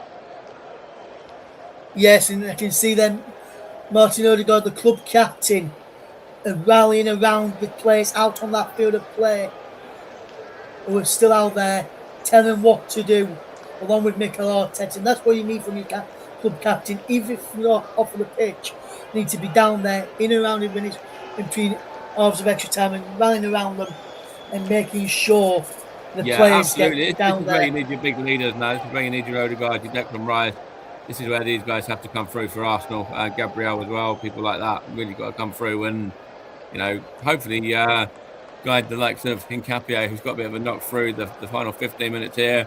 And then fingers crossed he hasn't got to take a penalty. But, if he does, I think it'd be more than comfortable to take one anyway.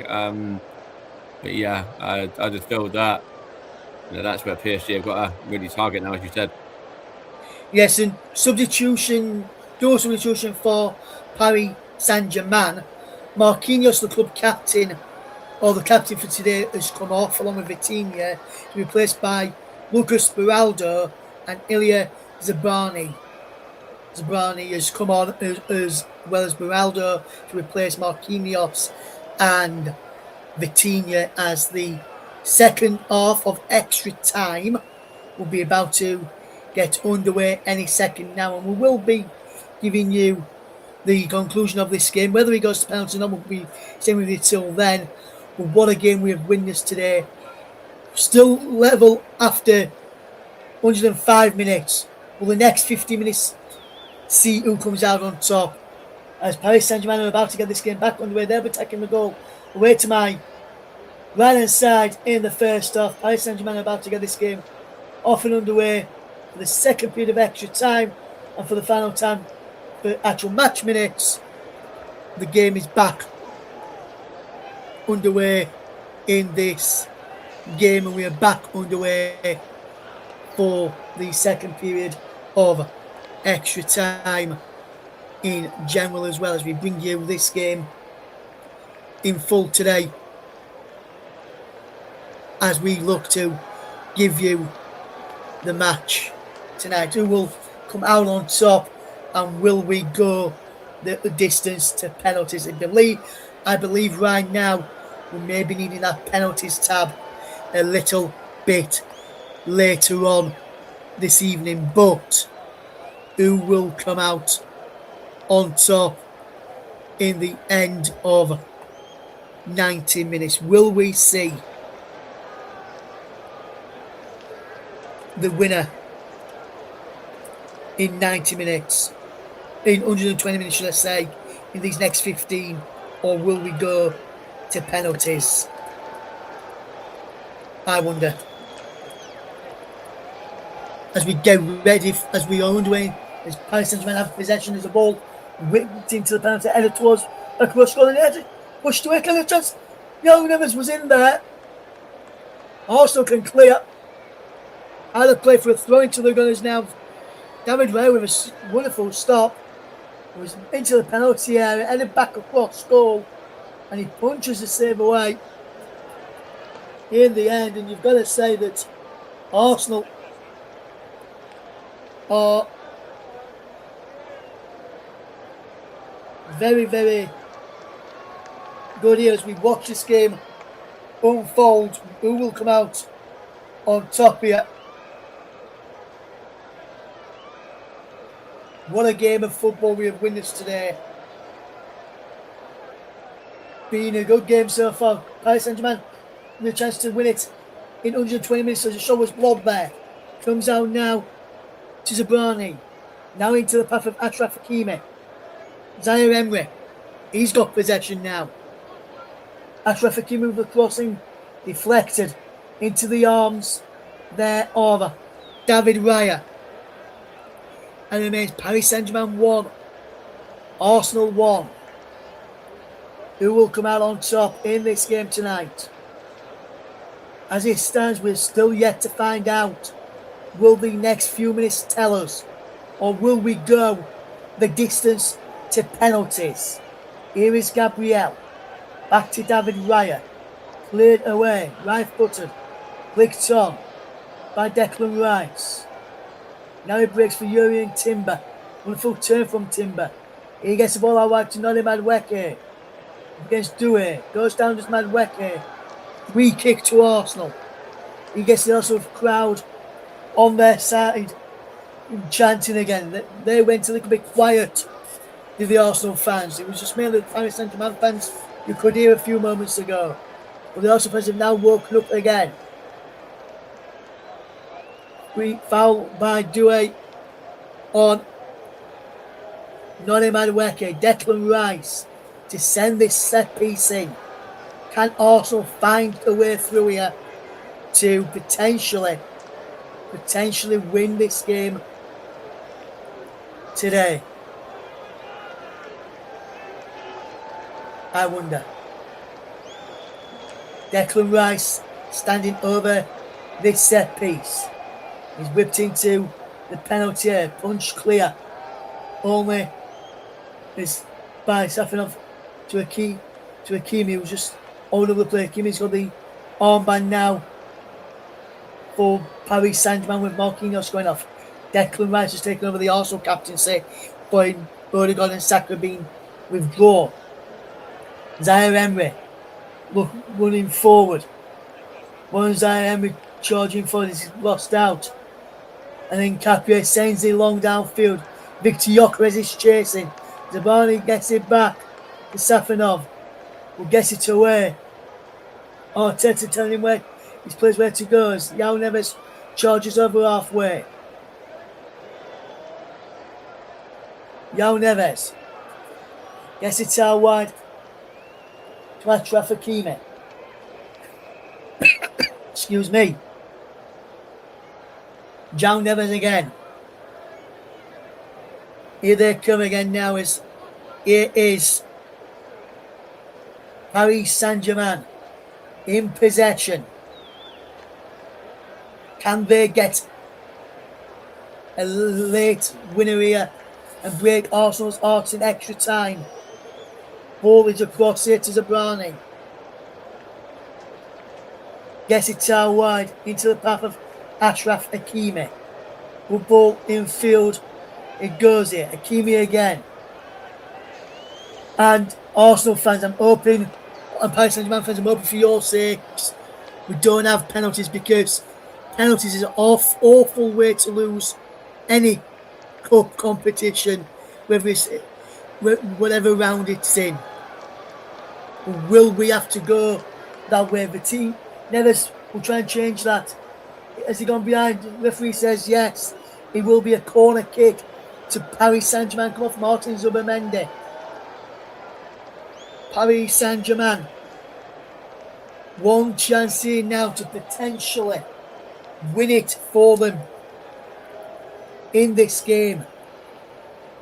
It will be Desiree Doué to take this corner. 11 corners to 2 in favour of the French side. Desiree Doué takes the corners, headed away to Martinelli. He clears it to it, looking towards Noni Madueke. But Paris Saint-Germain have forced it all the way back to Safanov, who is looking forward here now. One chance saloon. Next goal. Winner here. Into that sort of territory now, you would feel. The next goal is crucial. And I feel the next goal will signify the winner of the Champions League 2026. One of these names will be written, enriched, inscribed onto the trophy of the Champions League, the European Cup, as it once was. Here is João Neves. Can João Neves do it here now for Paris Saint-Germain and break Arsenal's arms? Paris Saint-Germain looking for a winner. Both teams are holding out for an hero. We need a hero. Holding out for an hero till the end of the night. But who is going to be that hero? Paris Saint-Germain will look and see if they've got one. As here comes Zaire-Emery. Ball nipped in from Mendes. Claimed by David Raya. David Raya is holding on to it a bit too long, is he here? He's not careful, he's going to give a corner away. He throws it out just in the nick of time with David Raya. Otherwise, Paris Saint-Germain would have been given a cheap corner. And now, Paris Saint-Germain can't get through there. Especially Paris Saint-Germain were in behind the Arsenal defence, but Gabriel and Saliba shoved them out. Like a brick wall about them too. And have been all season for Arsenal. Apart from certain weeks where they've wobbled a little bit. But my oh my, what a game of this magnitude this has been. Can Arsenal or Paris Saint-Germain find a winner here inside the last 6 minutes plus stoppage time of extra time? Or will we go the distance to penalty kicks, I wonder? Here is Eze. Good ball forward. There's a poor pass in the end from Eze. He did the hard way by jinking his way through, and then the pass in the final third to setting Noni Madueke was poor. And that is what's letting Arsenal down. The final ball in the last few minutes is what's letting Arsenal down today. And you've got to say that this really has been a poor showing in the final third in the extra time from both sets of teams, really. It's just not clicked in there for them. Can something click now for Paris Saint-Germain? Zabrani. He gets the ball back, just Zabrani. Out wide to Hakimi. He's going to do it to Zabrani now. Infield to João Neves. Badly Barcola. Crosses in. Headed away. He's going to do it. It's there. He's going to do it. Still has possession. And he breaks now for João Neves. 1-1 is the scoreline. If you are tuning into us for the first time today, Dembele on 65 minutes levelled after Kai Havertz opened the scoring on 6 minutes between the two sides. 1-1 is the scoreline. Can we see a way through for either of these two sides? Or will we have to settle this game via a shootout? I wonder.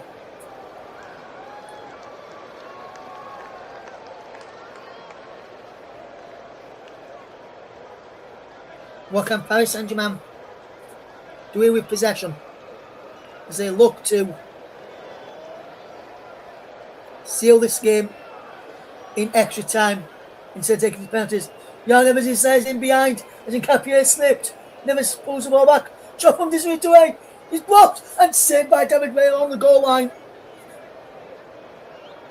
And Raya gets the ball away quickly. And also if Timber breaks away, he's being fouled and a yellow card is coming out for Nuno Mendes.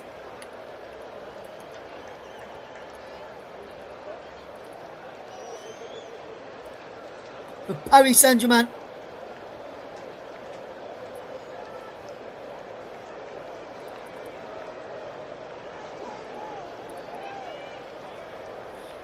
And there is confirmation on your screen that Nuno Mendes, number 25 for Paris Saint-Germain, goes into the referee's notebook. Closing stages of this game. The goal now would surely win this final for one of these two sides. Will it be Arsenal though from this set piece? Mikey says he's struggling to watch it. And the ball is over him from David Raya. And it goes into the behind the goal line for a goal kick to Paris Saint-Germain. And that was a poor goal free kick from David Raya. But right now, we will see very shortly if there's going to be any stopping. It's around about 90 seconds, coming close to the final 90 seconds before penalties into the 90 seconds now, unless we get a winner here now as Arsenal with Noni Madueke charging forward down the right hand side. Madueke inside to Timber. Timber still going. Timber across into the side next in from Jurrien Timber. And I thought Timber was going to set up the winning goal there for Arsenal, or even score it himself. He didn't really kick it properly. He scuffed his effort. And the ball's gone out of play for a throw into Arsenal now.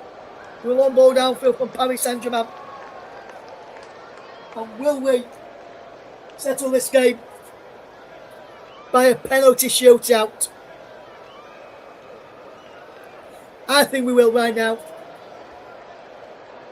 Will we have to settle this by a penalty shootout? Eze, Zubimendi. Good play for Declan Rice. Good ball to Madueke. Madueke with the cross. Whose head's in there? Gabriel is back down. Victor Gyökeres. Gyökeres into the penalty. Victor Gyökeres shot deflects behind the corner. I thought that was going in from Victor Gyökeres. Arsenal have a corner. And I think we've got 1 minute at a time at the end of extra time before penalties. So, I'm sure that's what Daniel Sievert has just said. The referee. Not up on the screen yet. We are into stoppages. Not come up on the screen just yet.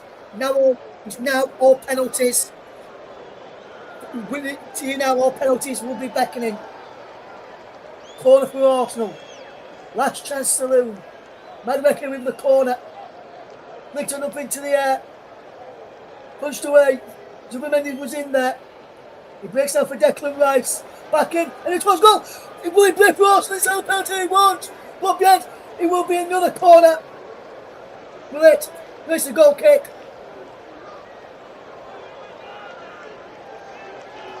And it's all over.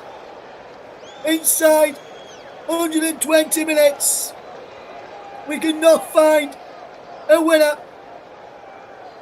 We are heading to penalty shootout territory now. Penalties is what is going to come to next. We'll just get that screen set up for you right now. And we're just going to take a quick break. And then when we return, we will be back for penalty shootout drama here on the Commentary Hub. Who will win the 2026 Champions League Final? Paris Saint-Germain or Arsenal? There'll be penalties to let us know who. join us shortly.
Hello and welcome back to the commentators' coverage of the Champions League Final at the Puskás Aréna. After extra time, penalties will follow after a 1-1 draw between Paris Saint-Germain and Arsenal. Kai Havertz opened the scoring on 6 minutes. Ousmane Dembele equalised from the penalty spot on 65 minutes. And Mike Harleman's nerves are not very good right now, shall we say. I'm not going to repeat what he said to me in the private chat on air, but Mike... They're shot to bits. They are shot to absolute bits right now. Yeah. Yes, but Mike, how confident are you of your boys that they can get this over the line in this shootout? Well, what I'll say is I was having a chat at the Stevenage Women event yesterday that I went to, and I did say we'll win on pens. So fingers crossed, toes crossed, everything crossed that comes true. I just have to believe now. Yeah. It'd be interesting to see which 5 players from Arsenal, which 5 players from PSG will step up to the mark first, and what they need to do. And this is what I would be saying if I was Arteta or Enrique. Just stick to your guns. No pun intended for Arsenal, by the way. Stick to the guns. Stick to where you want to place it. Just go there. Do not change your mind last minute. Just go there, and whatever happens, happens. And you've come this far. Whatever happens, it's been a great season for either one of these two here. And Midi Radio says, oh, penalties. And Katie says, please, Arsenal win for her nephew Riley's sake. Yes. Midi Radio again says, I think all our nerves are on now, Russ. Well, that was a good shot earlier from Arsenal, but unfortunately didn't just go in. Very true, my friend. I can't call which way this is going to go. It was almost said then for the time for the penalty shootout to begin. Who will come out on top? Who will win this game in the shootout? Will it be Paris Saint-Germain or Arsenal on penalties? Who will come out on top? Let's find out right now as we get ready to talk you through today's penalty shootout between Paris Saint-Germain and Arsenal. Who will come out on top here? Arsenal plays in a huddle. Paris Saint-Germain plays in a huddle. It looks as though first up will be Paris Saint-Germain to go first in the shootout. And it looks like it's going to be Ramos, who the substitute who's going to take this first penalty, Gonzalo Ramos. And as I've just said previously, Enrique will have said to him, just pick your spot don't change your mind. Whatever happens, happens. Raya or Safanov to be the hero here now. Who is going to be the hero for their side and help them win the tournament? Paris Saint-Germain to go first in the shootout, and it's Ramos against David Raya. Will he score or will he miss the first shoot penalty in the shootout here today? The score is in the top corner there. The green will say he's scored, red will say he's missed on our graphic on there. He's just calling David Raya over, stepping up over. The referee telling him to stay on the line, to keep 1 foot on the line, should I stay? They can have 1 foot behind the line, 1 foot on the line when he's taking his own and can make a save like that. We'll make sure they've got to have at least 1 foot on the line. We've both said okay, fist bump to each other. Red pushes thumbs up to the referee Daniel Siebert, and right now it all depends on these next 5, maybe more spot kicks for Paris Saint-Germain and Arsenal. Ramos up first for Paris Saint-Germain in the shootout. Will he score, or will David Raya be the Arsenal hero first up? Ramos steps up and he scores. He doesn't make a mistake, and Paris Saint-Germain lead 1-0 in the shootout.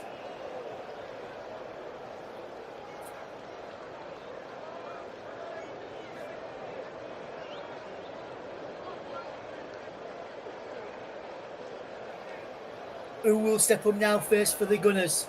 It's their number 14, their big Swede, Victor Iceman Gyökeres. Victor Gyökeres for Arsenal. Can he score to put his side level in the shootout? Victor Gyökeres steps up. He doesn't miss either. It's 1-1 in the shootout. Perfect penalties. Perfect start to the penalty shootout. 1-1.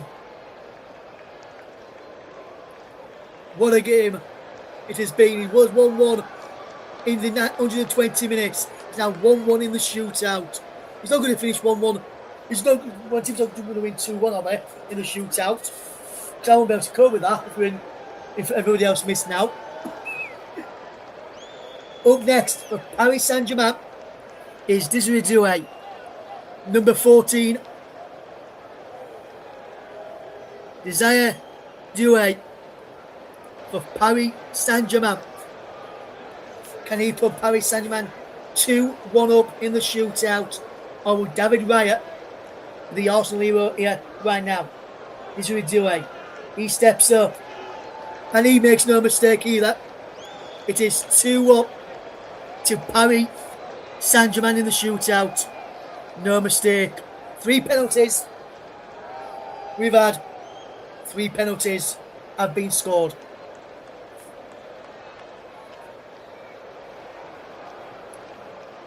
Now, stepping up for the Gunners, Eberechi Eze. He could have joined Tottenham, but he opted for Arsenal. Eberechi Eze to put his name in Arsenal folklore and score in a penalty shootout in the Champions League. This would be one of the biggest scores he'll have scored in his career. Should he score this? Eze steps up. Eze, will he do what he's just done? Eze steps up and he's dragged it wide. I could just tell as he was stepping up he was going to put it wide. An advantage PSG.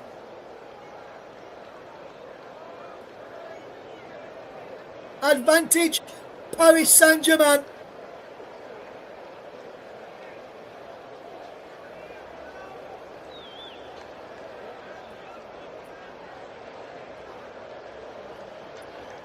Advantage PSG in the shootout.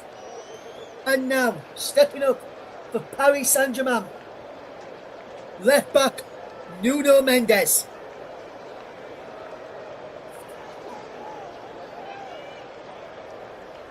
And for me, with that Eze, when it looked like he changed his mind at the last minute, and that's what I was talking about not to do. What can he do here now? Nuno Mendes. If he scores, he'll put PSG in the driving seat.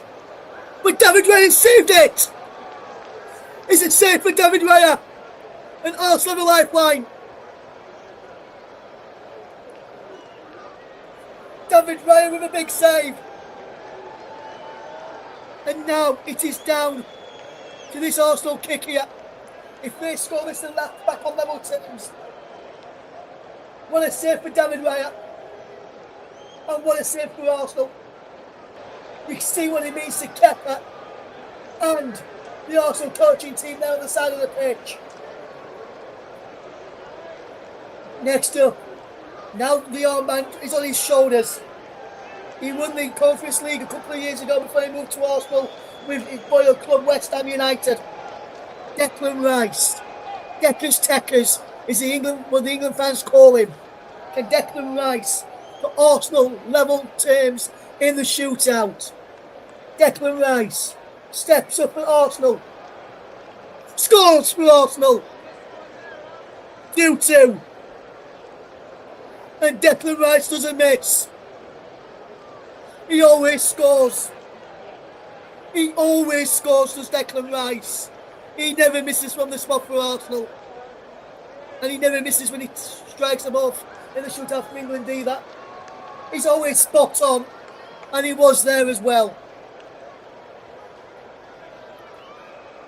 Next up for Paris Saint-Germain is their skipper, Achraf Hakimi, who got the armband when Marquinhos came off. Achraf Hakimi has to score this to put Paris Saint-Germain with their noses back in front. Achraf Hakimi, he does score.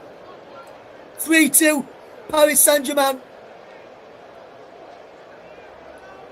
Now pressure is back on Arsenal because they will know if they miss this one and Paris Saint-Germain score their fifth and final one, Paris Saint-Germain will win the Champions League. Next up for Arsenal will be,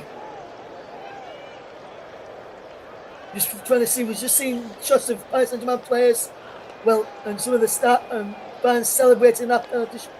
Next up, Gabriel Martinelli. He's got to score this to keep Arsenal in it. Gabriel Martinelli has to score. Otherwise it could be advantage Paris Saint-Germain. And Martinelli does score. It's 3-3. And the game is still continuing in the shootout.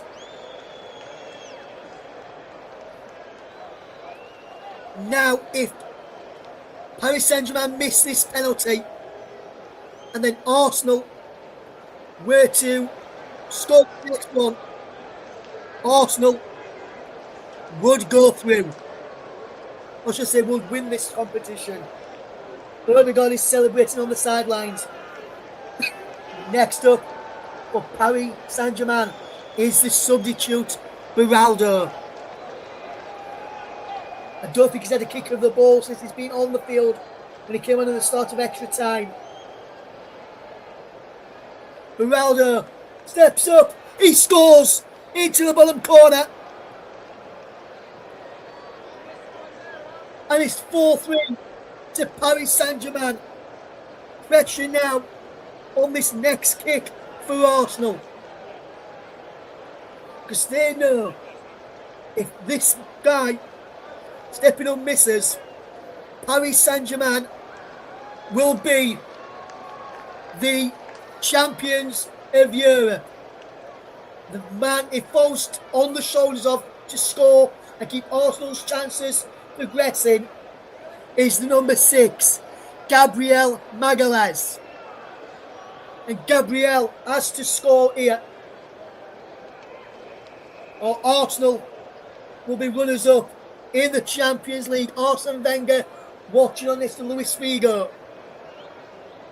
Gabriel, the centre-back for Arsenal, to keep Arsenal in this. Gabriel steps up and he's skied it. And Paris Saint-Germain are European champions. 4-3 on penalties. After extra time, Arsenal's hard work comes crashing down to the 2 penalties that they missed in the shootout. Eze and Gabriel are the unlikely of players to have missed in the shootout. Paris Saint-Germain have won the Champions League 4-3 in the shootout after 1-1 after extra time here in the Puskás Aréna. He's inconsolable. But Mikel Arteta to give him a hug. Gabriel will be inconsolable as well. But Paris Saint-Germain are champions of Europe by beating Arsenal by 4-3 in the penalty shootout. Eze and Gabriel, he told them, it must have been hard for them to step up there and take them. But Arsenal come so close, but yet so far again, like in 2006, like 20 years ago, but they fall in the final hurdle in the Champions League. Full time after extra time in the Puskás Aréna. Paris Saint-Germain won, Arsenal won. Paris Saint-Germain win 4-3 on penalties. We're just going to take a quick break, but when we return, we'll be back with the thoughts of Mike Harneman, and we'll also bring you the trophy presentation and the trophy lift, which will be done by Marquinhos and Paris Saint-Germain. Full time at the Puskás Aréna in Budapest in the Champions League Final. Paris Saint-Germain won, Arsenal won after extra time. Paris Saint-Germain win 4-3 on penalties.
Welcome back to the Conchub's coverage of the Champions League Final 2026. Paris Saint-Germain won, Arsenal won after extra time at the Puskás Aréna. Paris Saint-Germain win 4-3 on penalties. Big up to Media Radio Jingles and Gaming says, well, not the ending we Arsenal fans wanted, but they've got to be proud of themselves for getting to the final, and they've played fantastically in this match. Mike, do you echo those sentiments there from Media Radio Jingles and Gaming? But Mike, what was Eze doing, and what was Gabriel doing as well with them 2 penalties, mate? Yeah, obviously it's disappointing not to go and lift the Champions League there to capitalise on already winning the Premier League. But, you know, the Premier League was what we wanted. The Premier League is what we've been waiting all this time for. Champions League will come. We're so close to winning that now. Obviously, PSG are a fantastic side, as they proved last season by winning the competition. Now they've gone back-to-back as well. And, you know, we gave them a really, really good game today. We just gave them a big scare with the Havertz goal. We should have had a penalty in the extra time period as well. And then that could have maybe gone in our favour if the operator maybe sets up and takes the one and tucks it away, sorry, I should say. So, you know, there's moments there in this game. It's a real hard way to lose, as you said earlier. It is a tough way to lose, but it's a season to be very, very proud of. You know, we've gone on, we've improved in the league, we've improved in this competition as well. You know, we had a great run to get to the Carabao Cup final. You know, FA Cup, we were obviously beaten by Southampton, but I think that this season's still a very, very successful season. You know, we've got a trophy, and we're very, very close to getting a few more as well. Yes, absolutely, Mike. And I alluded to it earlier with regards to with Arsene Wenger was in the crowd today. One of your former managers. It took him a while to win the Premier League, and then more trophies come after he won that. And Arteta's, it took him a while to get it, and he's come back and then could that be in now? And because Paris Saint-Germain now have won back-to-back finals, it's their second Champions League that they've won in their history, coming up in 2020 as well. But it's the first time since 1950. Well, back in 1950s, 1957 to be exact, for a team to go back-to-back in winning it. So Real Madrid won it in 1956, they won it in 1957, they won it in 1958, 1959 and 1960. Do you feel, man, from what you've seen with this PSG side, if we build on, they'll probably end up keeping the core of this squad and build on that. Do you feel like this PSG side could go on and potentially do something similar to Real Madrid like they did back in the early 1950s, potentially, in your opinion? They already are. In my opinion, they're already most of the way there. I think that, you know, last season was a great achievement for them to go and lift it. And, you know, look at the comparisons between last season's final and this season's final, right? Last season's final against Inter, they absolutely steamrolled them. You know, everyone that watched that game can be like, well, Inter didn't lay a glove on them. We laid more than a glove on PSG today. We scared them by getting the first goal. We should have had a couple of other goals as well. We had a few moments with Havertz. We've had a penalty, as I said before. You know, this is a different kettle for PSG. So they know they've been in the game today. Last year, they would have thought, you know, they've done it with a lot more ease. So, you know, as I said before, real credit to Mikel Arteta. You know, we've gone on and we've lost this final here, but we haven't actually lost a game in the Champions League. Like, you know, and under like 90 minutes or whatever, because obviously we got through the groups, the league stage without losing any games. We got through all the rest of the rounds without losing any games as well. So, you know, we can still say we've gone unbeaten in the Champions League. You know, yes, we've lost the final by losing on penalties, but even that is a massive achievement in itself. Yes, absolutely, Mike, absolutely. And just touching on Arsenal there, as you just for a moment, obviously you've missed out on the Champions League today to obviously one of the best sides, if not the best side in the in the world, obviously in the world, because won the Club World Cup, the best side in the world, club side in the world, that is. Do you feel with what you've achieved this season, you can build on that to potentially go all the way next season, go that one step further next season like you did, say like you've done in the Premier League this season, Mike, or don't you? Yeah, I do. I think it's going to be a real motivation for the players. Not that they need it on the back of winning the Premier League as well. I do think that this is going to be the motivation for what we need. Eze, I don't know what he was doing for the penalty, but those things happen. Gabriel as well. They're normally pretty reliable. So, it's just a bit of one of those moments, one of those days where they kind of just lost their head a little bit, maybe. But, not any anything to say on them, really. They're both fantastic players. Both had big impacts for us in winning the league. Eze, with what he did to Tottenham. Gabriel in every single game. Super brilliant and sensational as well. And obviously, it's hard that he's got a brilliant recognition there for playing man of the match, or man of the match, or I should say player of the match. But that's going to go down to basically nothing because of the penalty right at the end. So these things happen. It's football. These players will get over it. They will use it as motivation to kick on, as we did with the League Cup as well. And as I say, it's a lot to be proud of, a lot to be pleased with. And in the moment, yes, it's going to hurt. But tomorrow with the parade and everything like that, it'll be absolutely fine again. Yes, absolutely, Mike. Absolutely. Arsenal, second time they've got to the Champions League final. The first time was back in 2006 when they lost, as I said, to Barcelona. They've lost in 2026 to Paris Saint-Germain. For Arsenal fans' sake, Mike, and maybe for the club's sake as well, maybe let's hope they don't have to wait another 20 years to get to another Champions League final. Sorry, I kind of missed half of that question there. It was breaking up. Can you just repeat what you were saying? What I said, Mike, it was 20 years since you last got to it's took you 20 years to get to the final. This from last time he was there when you lost to Barcelona, you lost to PSG. Said let's hope for Arsenal, for the fans' sake, for the players' sake, for the club's sake, it don't take another 20 years to get to the final. No, and it won't be. I reckon we'll get there, maybe next season, maybe, it will not be 20 years' time. And it won't be 20 odd years until we win the league again either. This is a real turning point in Arsenal's season. In Arsenal's history now, I should say. Yes, we could have made history today, but you never know. Next season, 2 seasons' time, we will be lifting more trophies. We might have a double, we might have a treble. They were talking to a quadruple at one stage. We've got one trophy, but if everyone was to be given the opportunity, you'd say the Premier League. The Premier League is your be-all and end-all. It's your bread and butter. Champions League, there's so many quality teams.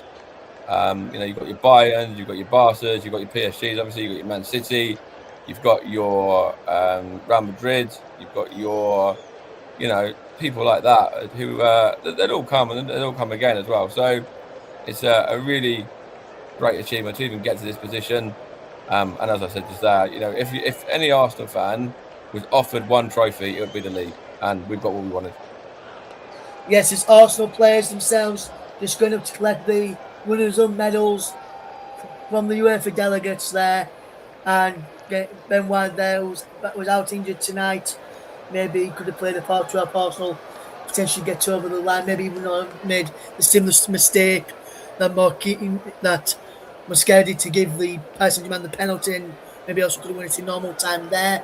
We'll come back to you on that point in a second, Mike, whether you think that could be the case. Now, there's also players just getting their medals now. Eze has just got his, one of the players who missed a penalty in the shootout. There's Mosquera, who got substituted. Gabriel Jesus, who didn't come on tonight, who could have potentially made a difference. There's Lendo Trossard, who played well. Bukayo Saka there, will be heading off to the World Cup with England shortly. As well, Victor Gyökeres will be heading there with Sweden as well. So good luck to them out there. Kai Havertz will be heading off with Germany, I believe, as well. So good luck to Kai and his nation out there. Paris Saint-Germain players getting ready to walk down to get their medals and then get the trophy in a moment. There's Arsenal's boss, Super Mick Arteta, as the fans call him. Told them very, very close to winning the Champions League. Now very, very close to potentially getting over the line in terms of the going over the line in the Premier League, very close to getting over the line in the Champions League, should I say, there, as we will now get ready to see the coach of Paris Saint-Germain, Luis Enrique, lead his team down onto the plinth to get their medals their gold medals, that the officials said a few moments ago, to say they are champions of Europe. They won the FIFA Club World Cup last summer, and this season they have won the Champions League. So the world champions are also the champions of Europe as well. Achraf Hakimi there going down. Marquinhos will be the one who will be lifting that trophy when he walks down in front of the rest of his squad in a few moments' time to deliver glory and give the trophy an almighty lifting. All the fireworks and pyrotechnics will go off shortly as well. But the trophy presentation is well underway now. And what a game this has been tonight. Yes, it's final hurdle for Arsenal. Final hurdle you couldn't get over and be lifting that trophy. But like Mike said, and a lot of people have said, Arsenal fans will be proud of the season. They got the trophy that they wanted, which was the Premier League at the start of the season, but now they have missed out on the Champions League. Paris Saint-Germain they've got the Champions League. I think they won their title as well. Which also went on to say, I've got to say PSG played really well tonight, so good to see them victorious. Ousmane Dembele giving a kiss to the trophy and walking down the plinth now. And there is their skipper, Marquinhos. He got substituted in the match tonight. He didn't take part in the penalty shootout, but his teammates got the job done for him in the end, so he can be taking the trophy now. He has got it. He's just giving it a kiss. He's rubbing it now. Fist pumping up into the air. He's walking down towards his teammates and the staff. They're all jumping around. He's dancing along. He's getting in front of everybody. And he will now lift up the trophy to confirm Paris Saint-Germain, UEFA Champions League 2026 champions. And Paris Saint-Germain are dancing into the night in Budapest. They're champions of Europe as well as champions of the world. Paris Saint-Germain are the best team in world football and European football right now. And Arsenal, like Mike said, gave him one hell of a scare tonight. But Paris Saint-Germain are champions, and this will bring our domestic season's coverage, domestic football, European football, club football coverage to an end for the 25-26 season. Thank you to everybody who has done the commentaries this season on the channel. Alex Peters, Dan Money, some of the others, Matt Roberts, and some of the others who do some recorded commentaries on the channel for us as well. Big thanks to those. Big thanks to Just got some messages here that I want to read out as well from our chat here. Obviously, there's some members of the team here, JB, Barry as well. They're all getting involved here and having a say on the game. So, do you want to go back to that now, or you can finish off what you were saying? I'll finish off what I'm going to say first, and then I'll read some. Then I'll let you read what JB is actually to say. And what Barry's been saying. Yeah, no worries, mate. Okay. The Barry's been saying in a minute. But I was just going to say big thanks to actually JB who's contributed some games this season.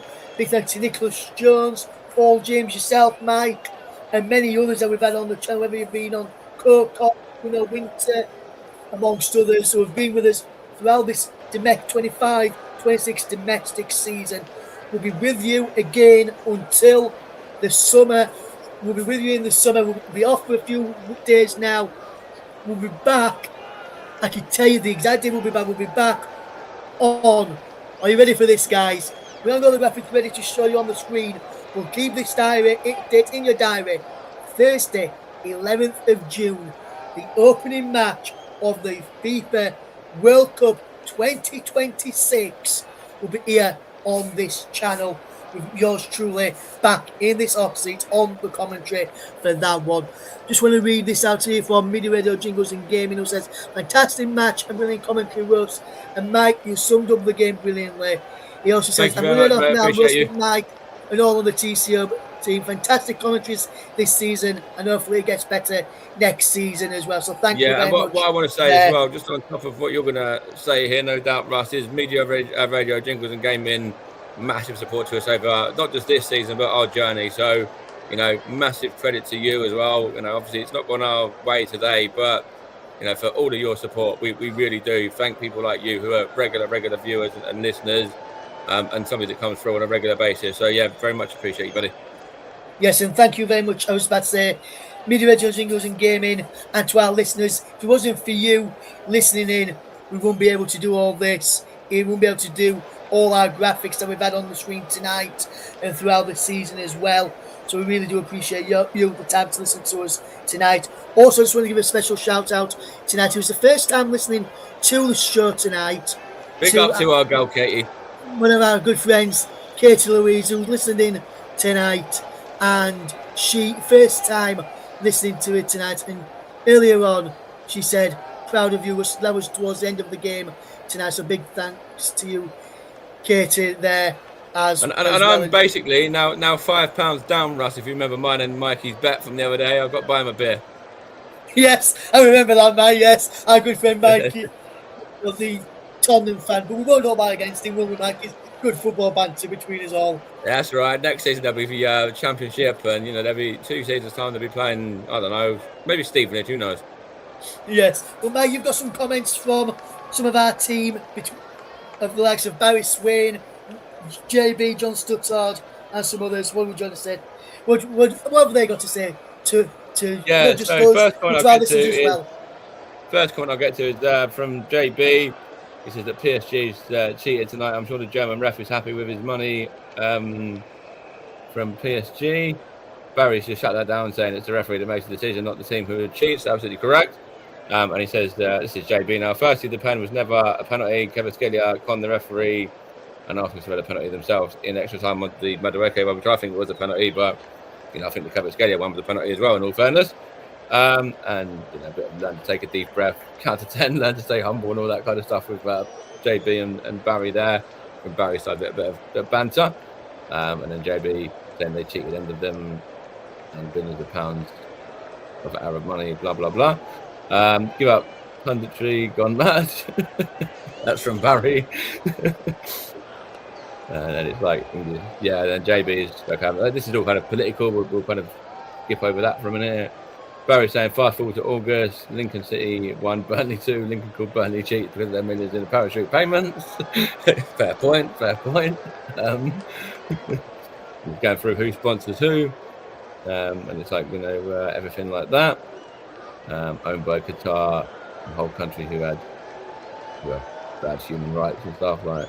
So I was just saying, come on, comms if you want to have a chat. But obviously I think they're around. They're not around. They're a bit busy. Barry, you can't bring that so you can't bring those politics onto a football field. Absolutely right, and you probably shouldn't bring it into comms either. But we did. And he's also gone on to say, good comms, everyone. You make a great team, and the improvement across the board is good to see. And of course, we very much appreciate Barry, don't we, Russ, as well, for his part in this journey. Yes, if it wasn't for Barry, this channel, guys, would not be going right now and would not be on air. So big up to Barry. If you listen back to this, Barry, thank you for helping me, Mike, and the team set off on our journey back in lockdown, mate. We really do appreciate you.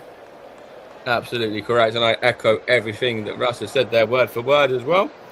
Echo all of those sentiments, and then JB's wanted to say, tell UEFA, FIFA, and the Premier League that, and he says, great comments, Russ as well. So that's from JB, and he also says, tell the listeners the best team didn't win.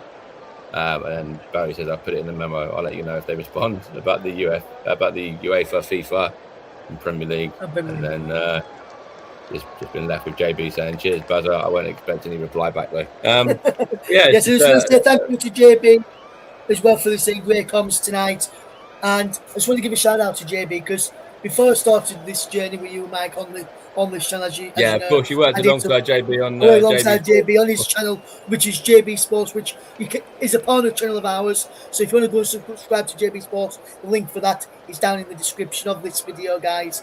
Go and make sure you show him some support over on JB Sports over there. Really good. Just a quick message from Barry as well regarding his response to JB. He's basically just saying exactly that, because that's where you should be aiming your frustration and your corruption allegations at, not at PSG. And yeah, he's not wrong. He's not wrong.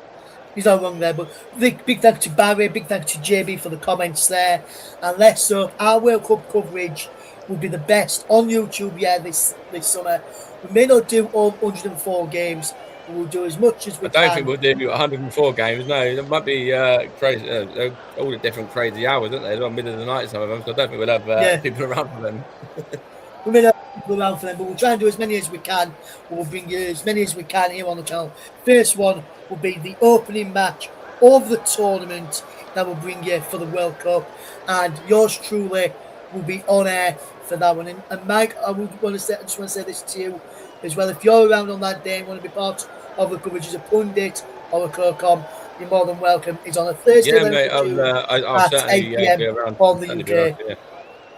I've really enjoyed getting back. Obviously, I've had a little bit of a break. I've had stuff going on in my own personal life. Obviously, I've become an uncle for the first time last week with little Rocco being born. We've had a lot of stuff going on in the family as well. So, it's good to be back and amongst it again. And, I'm getting myself back out there in terms of potential media for Stevenage FC women who are putting they've put out a couple of applications to do some media work with them. So I've applied for all three, so I'm waiting back to hear from that. And that's what I was yesterday with the Stevenage FC women's team as well, raising a bit of money for Amy Goodrum, who's dealing with a really nasty injury, and she wanted to raise £15,000 in total for her surgery, which they surpassed yesterday on, with lots of different events. Last night was a horse racing event, race night. That race under or just shy of £3,000, which I think is sensational, really, to be honest, for one night. A lot of generosity there from everybody and everything like that. So there's that is something that I've applied for. But I've also applied to do some stuff with AFC Wedding potentially as well. So I'm looking at two different options. And as I say, just looking to get myself out there a bit. And obviously, this helps, you guys help. And, just like with Nick, just like with, people like Matty Isles, for example, that some of you older listeners will remember Matty very, very well. Started his journey doing stuff with Rye, obviously me and Russ know. And then obviously he come and helped us out on that as well. And Matty's gone on to achieve some real big things in the game. So, let's hope there's a few more of us that could go and follow in Matty's footsteps as well. Absolutely, man. Well said there. Well said. And big up to everybody. And if it wasn't for, like I said, once again, if it wasn't for Barry, none of this would be possible. So big shout out once again to the legend and the man, the myth, the legend, that is Barry Swain. Big up to you from myself and Mike and everybody here as well. And I just want to give a shout out to our very own Paul James, who does some paid commentary work now as well with GB Vision, another great channel which you can listen to some stuff here on YouTube as well. So make sure you go and give GB Vision a listen to and go and support our very own Paul James and some of the team over there. Barry Swain is another one who does stuff over there as well. Make sure you go and support all those as well. Big part of the channel behind the scenes is Barry here on the commentary, and he also does some stuff over there. Yeah, and of course, while you're mentioning other bits and pieces that people do as well, you've got to mention Football Live, haven't you, and the Breeder FM guys. So, obviously, John Kane as well, who's myself, Paul, and a few others like Jack Heston, who's worked with us here on Alex Peters and Dan Money, who's did a game for us the other day as well. From there, some people from there has done some stuff, recorded comments for us as well over here. So big shout out to all the. And some of you listeners older listeners may remember John Kane. He started with us, and I've spoken to him behind the scenes, and you may even hear John Kane back on the channel next season, doing some potential Spanish games for us in La Liga and some other games as well, if John has got the free time as well. So if you do remember John Kane, please make sure you come back when he's back on the channel and support him like you support the rest of us. But from myself, Russ Vernon, from Mike Ornament, from the rest of the team and the commentary you've listened to throughout this season, big thank you to everybody. Thank you very much for listening, everyone. From my point of view, and obviously Arsenal fans, it's going to be a bit of a sweet day tomorrow. Obviously, we won the league. If you're going down to the parade or anything like that, don't think about today too much. Just go there, enjoy yourselves. The aim was to win the league. We've done that. Go and celebrate it, and we'll use this as motivation. I'm sure Mikel Arteta will take a lot from today. The fact we've lost, you learn more when you lose than when you win. So Arteta, as I said before, he's going to be very, very proud of this team, and rightly so. Penalties is a lottery. Could have gone either way. We've had a fantastic season. We've got to 2 finals which we've lost. We've won the Premier League. It's a massive improvement in terms of where we were. 10 seasons ago, 6 seasons ago, 7 seasons ago, whatever it might be. And we're certainly on the up. And when you look at Guardiola leaving City, Slot leaving Liverpool, we've got the consistency now with Mikel Arteta, and that's going to go a hell of a long way. So, don't worry about tonight too much. Go down there tomorrow if you're going down. Enjoy yourselves, and enjoy it into the summer. If anyone comes to you and says, "Oh, Champions League this, Carabao Cup this," the aim was the Premier League, and we got what we wanted. Thank you very much, Mike, and from all of the team here, myself, Russ Vernon, Mike Horniman, Nicholas Jones, Paul James, John Stuttard, and rest of the commentators, Alex Peters, Dan Money, and more and more and more. Thank you very much for listening to our coverage this season. Join us for some World Cup action from the 11th of June from all the team here. It's goodbye.